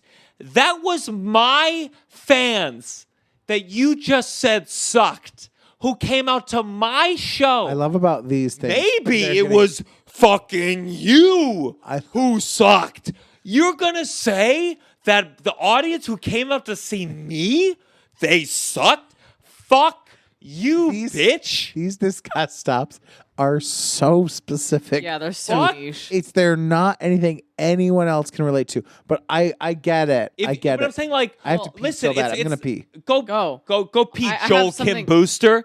Go pee in the middle of the podcast episode. I have something to say about this. So my biggest pet peeve is about comedy is like when comics say like, oh, well, you guys are tense. Like you didn't laugh at that joke. As if it's the audience's fault. All the time. Yeah. And like if you just moved past it, nobody would have noticed that joke bombed. But because you like drew attention to it, everybody notices it now. And that's my, like, to your point. And also, like, that's going to win the audience back. Like, hey, you losers, have fun. Right. Wait, Russell, close the door. What the we fuck? can see you right now. Jesus, Russell, stop doing circles. No, it was really like, I don't want to, listen, comics say whatever they want to say on stage.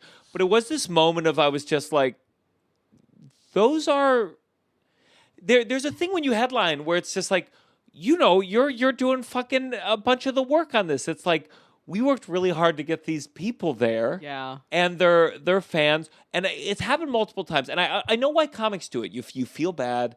You something didn't work. And sometimes it is the audience's fault. Or sometimes it was just you went early and they weren't ready.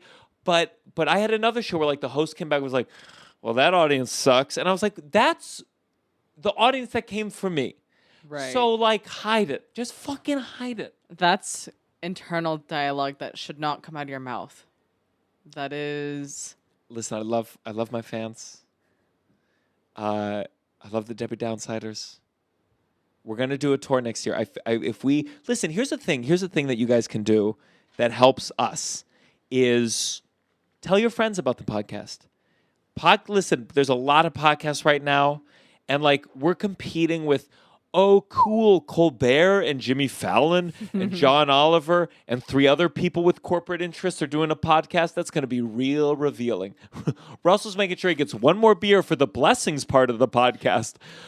Tell your friends. We are a good podcast. I've listened to them all. We're good. And the more people we have, we will bring Russell on tour. Let me tell you something. Gutenberg's closing in a week. It's not going to make it a week. And Russell's going to have a lot of time. And I know a lot of people that get that Broadway credit and they think their career is set. And then what are they doing? They're doing cruise ships with Broadway's Russell Daniels. No. It's going to do great. It's going to do great. Also, but I am, part of me is like, it's a bucket list thing to be like, oh, did Broadway once. And if that's it, that's fine. But another part of me is like, okay, well, based on Titanic, could I be the Broadway star now? I guess I could. But based on Titanic, do you have any fear of like that life? You know how to have fun. Yeah. You know how to have fun. I know, yeah. Broadway is kind of antithetical to having fun. I agree. I agree to a certain extent. That's why I'm like, I'm feeling it out. I do think that I could never be someone that like always like. I think I would always have a limit of doing a show a year. That's it. Sure. You know what I mean? I think I could never be one of those people that was like, I was in Phantom for 20, because I was like, you just wanted to work in a bank or something. You know what I mean? Like that kind of thing is like, you, like no offense to them, but you're like, because I can understand the reasoning. You're like, oh, I'm performing, blah, blah, blah. But like you're doing that. I can't, that would be it's weird to certain be good kind enough, of torture. It's weird to be good enough to get to that point because you got to be good to fucking make it all the way to You can sneak Phantom. into anything. Like, you can get in, like if you're in the original cast and you can just like stay in and kind of fly under the radar. No offense. Did you think Fuck the original cast of Phantom. That's what I'm saying. Did you think that you'd be on Broadway? Or did you like... Well, here's the thing. I did not, like, I really let it, I really, like, when I grew up, it was a dream to do that. Yeah. And I think I have a pretty traumatic experience at music school where I did not feel confident at all in my musical abilities. And I really, like, for years have been telling myself, like, no, you can, like, carry a tune, but you're not, like, you can't do that. You can't, you're not in that world, that kind of thing. So I think it's been a lovely surprise where you're like, oh, you're in this kind of world now that you never, I did think I wanted to do that when I was young. Mm-hmm. So it's been nice because it was something that I did want, but I had kind of told myself and I was surprised and also not desperate for it. Do you know what I mean? Sure. Where you're like, oh, like, but it is nice now because I do think that there's a thing in myself that I'm like very proud and very like, oh, you're gonna be on Broadway. That's a nice thing to be like, even though that's one show you do, you can be like, I was on Broadway once. Russell 1, Gianmarco 0. No, but I think what's great about listen, I was thinking about this today. You and I have this lovely thing of like, there's been exciting things that have happened a couple of times where they've timed up at the same time. You got this taping and Broadway, and when we both did our late night appearances. Yeah. Sure. I mean, that was crazy. But like, it's been a nice like that was little crazy. like timing of like nice things for us, where it's like, oh, we're both having like these nice things happen at the same time. So you both gonna be happy for each other at the same time instead of. But no, I think we're good about that. I think we're really good about. I'm always. I'm not. I don't feel weird when other people have success. I don't. Yes. I really always tell myself, I believe it because I do think I believe in myself. I think I'm very talented. Yes. But whenever a friend of mine has success, I'm like, oh, I would love them to get really successful. Yeah. Where they can give me something, because I would have the goods to back it up. Is always my thought process. Yeah. That's nice. And also, you see so many examples, and not even in bad ways, not even in a nepotism way, but in a way of you see so many examples of like people who do well being like, oh, and I was doing stuff with them when we weren't, Sure. I feel like it's just that's how it works. See, I vacillate. There's times I feel very. I really have the vacillation of like. There's times I'm like, where I could say to myself like, no, I'm talented, and then there's times I'm like, I really do feel that like I'm a fraud. Oh no, of course. It's my end of Titanic was rough. It was me being like, you're a hack. You did this and it was funny and people liked it and now they're over it and they're done with you. Yeah. That's how I felt at the end of it. Not so much the last show, but like the lead up to it. I was like, your time has come and gone with this thing. No one wants you here anymore. Like I felt like I was struggling to be like, feel like you're gonna do the gay parody circuit and then work. It just felt like I had done that thing and I was struggling to feel like it was still, and it was not getting a hugely different response, but I just felt like I was a hack a bit, and sure. and so I felt sad about that, being like, oof. Mm-hmm. But I don't know. She's like, no, I saw the last show. You were a hack. No, you killed. There was like some improv in there that was amazing. Well, there was improv. Well, that helped that guy came in the costume that I was wearing. You're an improviser now. I'm an improviser. It was amazing. First and foremost. Let's go on to our next segment. This has gotta stop. This has gotta stop. Do you have a this has gotta stop? Wait. I'm just kidding. Oh my God. I was like, how drunk are you? You better count your blessings. You better count your blessing. Paige, do you have a blessing? I'm trying to decide. I had thought of this like segment before, but like it's truly a half-baked idea, and the more that I was like trying to like tease it out, I was like, this is not gonna happen. So it's kind of like a failure, and like a blessing at the same time. Go for it. But okay, so my blessing is Nardwuar. I love Nardwuar. Do you know Nardwuar? No. Gianmarco doesn't. Neither you know Nardwuar. That is crazy to me. Nardwuar is the most like prolific music interviewer, like and comedy interviewer. You sent ever. him to me. Yes, He's I Canadian. did. He's Canadian. He is so like the way that he interviews people is so interesting to me, and it like. When we did the Todd Barry episode, that's what made me like Nardwuar is what made me think of how to like get under Todd Barry's skin a little bit. And in just a way of like finding out information that like Todd Barry hasn't thought about in the past 10 years. Sure. Yeah. So Nardwuar really goes deep and like finds out all these intricate details about people's lives.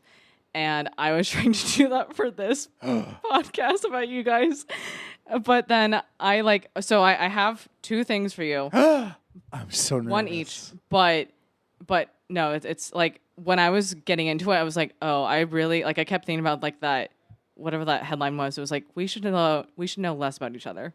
Oh my God. Wait, two or two things. Two are things. Two are things. So, I'm so excited. Nardwuar's whole thing, if you haven't seen the interview before, he'll give gifts to people, like the people that he's interviewing, and it'll have some kind of like Gotta tie. see a gift. I know. Well, that's your birthday gift. That's separate. Oh my God. Birthday Which is gift. also exciting. But Remind me to get your blanket before we end this episode. Okay, yeah. But so yeah, Nardwuar's whole thing is like he'll get gifts for the people that he's interviewing, and it'll be like tied to some intricate detail about their lives. Oh but, my like, God. I'll like my try to God. do a really hack impersonation of Nardwuar right now, which I'm like not. Wait, you're gonna be good at it because you were good at no, that Todd it's- Barry thing. It's so bad. No. Nardwuar is like the most high energy person, and I'm so low right now. No, Paige. Okay, she's grabbing something in the bag. All right. Okay, so Nardwuar. Oh, I'm not even like. No, it's I'm there. It's fine. Okay. Oh my God. So Nardwuar usually starts off the interview. It's just like one. The amount of times you've said that name, and I still have no idea what letter it starts with. N. Nardwuar. He'll be like, who are you? And then you'll say, Russell. Gianmarco. okay. Sometimes there's funnier responses to that. When they have a comedian on, I'm an entertainer. But, all right. I don't have an answer like that because You're an understudy. Oh, All right. you cut me to my core. So, Oh my God. Oh my God. Russell, I I'm have a gift so for you. Nervous. Can you? Actually, no. I'll just give the gift to you. So this is a mug from Omaha's Henry Durley Zoo. Yes. Yes, which you know about. Can you explain to the people why the Omaha Durley Zoo is important? Yeah, This is crazy. I worked many years in Omaha, Nebraska, at the Nebraska Shakespeare. Well, to a couple places. I worked at. I did a tour of the Christmas Carol national tour that was rehearsed in Omaha, and then that led to me working for the Nebraska Shakespeare Festival, which I don't think exists anymore. It doesn't. I looked it up. Yes, it's a whole thing. But I'm very close with one of the former people who ran that place, Vince. And we would, when I worked there, every year they would do a trip to the Henry Durley Zoo, which is a good zoo. It's a good zoo. Are you advocating for zoos to exist? I know. You know what? I do. Listen, zoos are bad. Zoos should not exist. But if you have to go to a zoo, the Henry Durley Zoo is a very good zoo. The best prison in America. The reason why I got that mug for you is because if you read the side of it, it felt very fitting for this podcast. Okay, every second, every second, another acre of rainforest is destroyed forever. Every second. That fact is more real than that story I told about that woman with big tits. But the fact that somebody would print that on a mug. On a mug for the Henry. Would sell. Wait, so what you saw? That'll wake you up more than the coffee. You saw a picture on Facebook, or how did you find this? I won't reveal my sources. Nardwuar doesn't. So. Wow. I that's love a it. deep dive, though, because I have not been at the Henry Durley Zoo for at least 5 to 6 years. That's a decent amount of time. Yeah. That's wild. But my first time there was 2012. I really, I miss Omaha. I loved Omaha. I was just talking to someone about Omaha. It's a great little city. Do we have any fans in Omaha? There's a Funny Bone there. Oh, yeah, there is. Everything revolves around a comedy venue. Truly, though, that's one of those places where I would I would love to have an excuse to go to because there's no reason, no offense to Omaha, there's no reason to go there. There's no reason for me to fly. It's expensive. Sometimes there's places where you're I know. It's expensive just to go to a small Dubuque, little Iowa, city. and I'm like $800 to go to Dubuque. Why? It should be They should pay you. It should be $100. Yeah. There's a list of cities where you're it should be $100 to fly there directly, and that's it. Yeah. And but I love Omaha. I really do love it. It has really good food, really good drink, really small little city. It's really beautiful. And I miss it. Thank you. This is so nice. And this is perfect. This little thing. I know. It's a reminder of. Wow. It's probably worse now. Red-eyed tree frog. That statistic is probably worse now. Yeah. There's no more Made in rainforest China. less. Oh, ouch. Why is that bad? Because they're gonna. Why are we scared of China? We've been raised to think we're scared of China and Russia. Because every country wants to be the most powerful one. Yeah, that's all. We already lost. We All lost. right. Well, Gianmarco, I have a gift for you. So we were talking about this earlier, but famously, you went viral a couple years ago for your bad cooking skills. Oh my god. So I got you a 1975 edition of Kitchen Privileges, a Georgetown day school cookbook. Wow. Which is where you went to school. That's where I went to high school. Wow. It has a bunch of That's so recipes crazy. Wow. in there, and I've bookmarked a 3-course meal for you to tentatively make. And if you'll read the title. Gladys Stern. Yes. So, okay, wait. Gladys Stern, apparently, I was looking. These are all recipes by Gladys. I guess she ran the school for 21 years, I think. And by the time she stepped down in 1996 at the age of 78, she was described by the Washington Post as the doyen of private school directors in the Washington area. Wow. So Miss Gladys Stern is...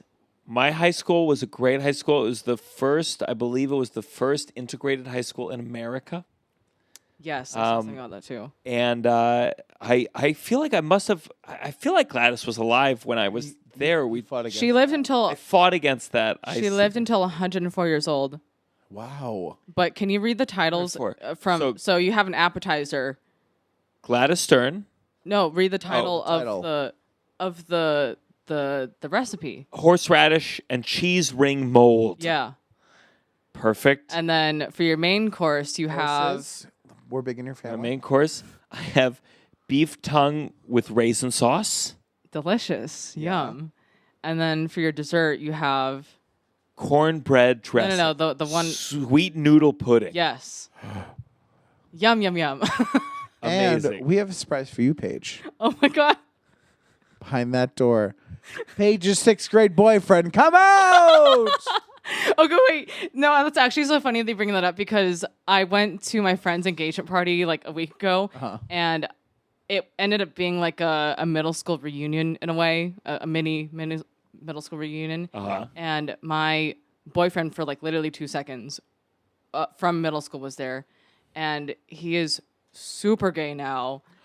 Wow. And I already knew that, but it was like I hadn't seen him since like high school, and he ended up being like my high school bully. And it... Oh my God, he was your high school bully. Yeah, one of them. Sorry? Did he apologize? No, of Can course I tell not. you something? Of course not. Can you imagine bullying Paige? There's people I can imagine bullying. Yeah. Oh, You're not one of them. okay, so when we had Lucas Zelnick on the podcast, I Yeah. kept thinking about it. I was like, I was so ready to just like dive in and be like, I hear you. This is my high school bully situation, which I'm ready to talk about now. Yeah. His name was Michael. There were like 10 Michaels at this high school. Yeah. But this Michael in particular would come every day to my honors biology class, and he would call me the Japanese slur word every single day, and I had to just like... The one like Jewish American princess? I've never heard of that, but... That like they call Oh, that's interesting. If you're calling a Jewish American princess, I'm using it in this context only. yeah. Jewish American You would princess. call a Long Island gal a Jap. Yes. Yes. But that's what he'd say in the bad way. Okay, can I? Yes. And can I have a sidebar story about that? Did not know Jewish American princess was a phrase that people used for that. So one time I was set up on like a blind date sort of thing in New York City, and I was at this bar with mutual friends for it, and she kept saying that phrase. Oh my god. Meaning Jewish American princess. Oh I mean, my like she's your God. typical that. And I was interpreting it as I was like, You're like, a girl of my dreams. no, I was like,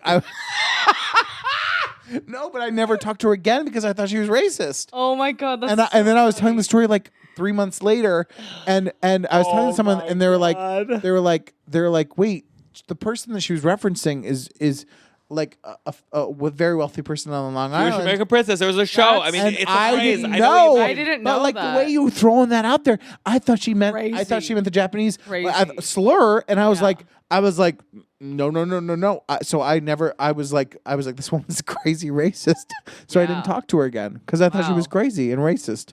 Russell Anyways. Daniels holding it out But for was, the but Japanese was she like American living people. clues like, typical Jap, always celebrating Passover and like That is the funny Crazy. thing. That is the funny thing. It had nothing to do with it. It was like like, about what being, are these stereotypes? It was about being like spoiled and like entitled. And I was like, I don't know, I don't get these references, but she's racist. It was like, Whoa. and she mentioned Long Island too. Typical And I was Jap, like- got a I was nose I didn't job know in high that was a thing on school. Long Island. There's a lot of Japanese Yeah. people.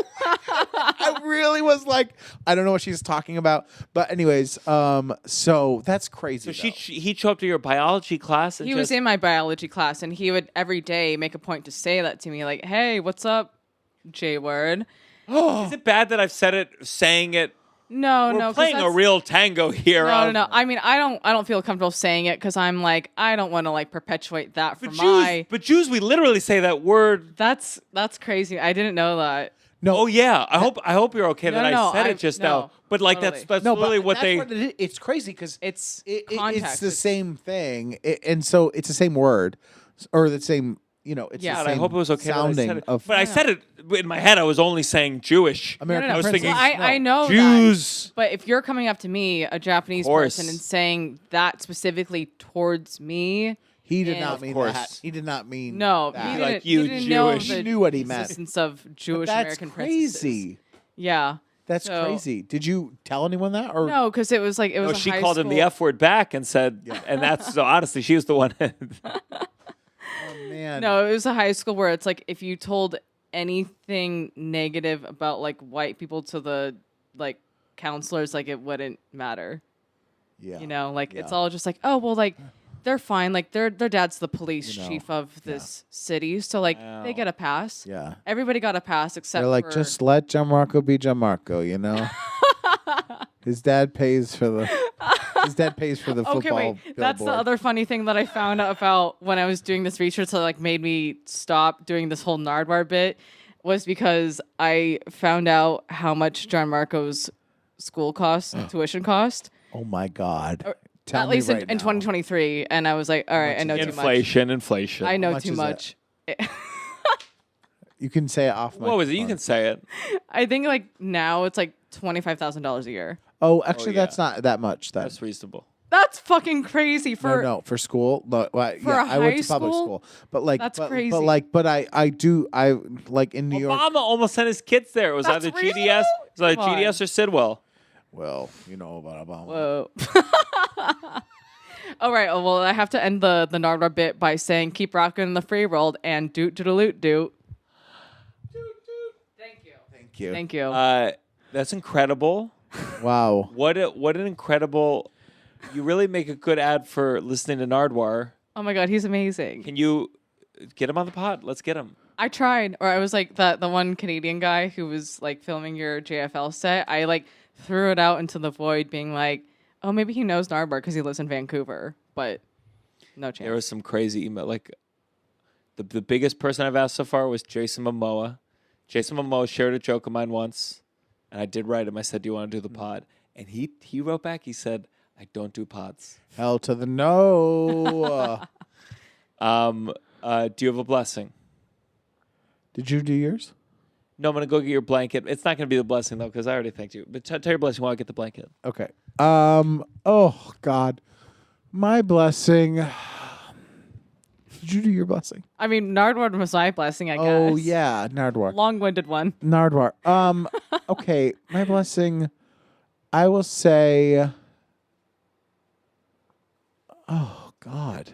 Nothing to be thankful about. No, I'm really thankful for so many things right now. That's why I think I'm struggling in terms of like who exactly to thank or be thankful for. I feel very grateful right now. I feel like I'm in a really good, positive space in terms of how I'm feeling about things, and I think I'm feeling very. I think because of the show and because I'm mentioning like that when I was a little kid, when I used to come to New York and be like, the reason I came to New York was to see Broadway shows. And so like feeling like the whole reason that I ever moved to New York was kind of connected to that.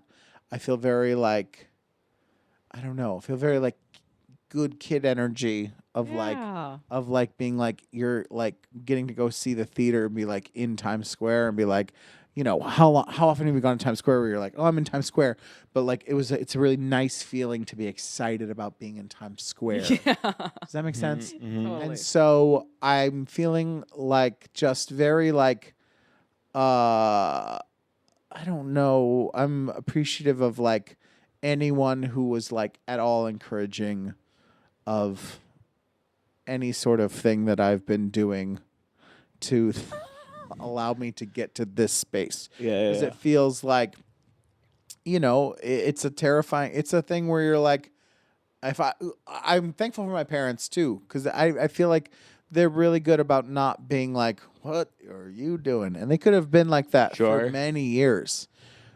I feel like they were very like open to letting time and being patient of like, and so I don't know, them and Nicole too. Nicole, like in terms of like being like, she had a lot of things going for her when we met, and I did not. So I think it's been nice. I'm very appreciative of all the people in my life that didn't make me feel any sort of way that I was not accomplishing things and not doing things, and then have been along that ride and are still like around and being like, of course, you know. And so I feel thankful for those people. And you're one of those people too, Gianmarco. Aw. Love you, buddy. Love you. These aren't my blessings, but we did. So we're really listening. This is the longest episode we've ever done. Yeah, no, it's good. Listen, join the Patreon, patreon.com/downside. So Russell got a fantastic gift. It's there's no way you can see it, but I posted it on my Instagram. But it's a blanket. It's of us. It's a picture of us recording our 1000th episode, holding hands. And I'm a Leo, and he's a Taurus, and it says "Till death do us part." It's so sweet. It was so moving, and it's. I love these kinds of blankets. I don't know what do you call these blankets? Just I don't know. Like I've always loved like this. Yeah. This kind of blanket. So we're gonna hang it up, and then I've been doing more thrifting. I'm trying to figure out my whole thing, but we're getting some art for this. I want to make the studio look nice, like being Ian. So we got this old On the Town. Picture. We got this. This is there he goes again. Dustin Hoffman as Lenny Bruce. I've not seen that movie. Have you seen it? I have. I don't know if I'd like it now that I like know stand up. I'd be like, this is bullshit. But it was good at the time. And then Cat on a Hot Tin Roof. So we're making this. We're figuring out our vibe. And I've told you guys, like, feel free to shout out. But I feel like it's going to be some theatery stuff. Yeah, I love. I have something in the works. Ooh, I won't reveal any more details. Paige going all out. And I'll just start the blessing. Are you attracted to Elizabeth Taylor? I'm trying to remember because I don't recognize her. I feel like I'm mixing her up with Audrey Hepburn. Can you look at her? She's right there in this poster. I think all women are beautiful in their own ways. This hair is the hair that I have if I grew it out. Yeah, you think she's the gal? She's the gal walking to work. I'm thankful for that lady from the olden days with the big old titties.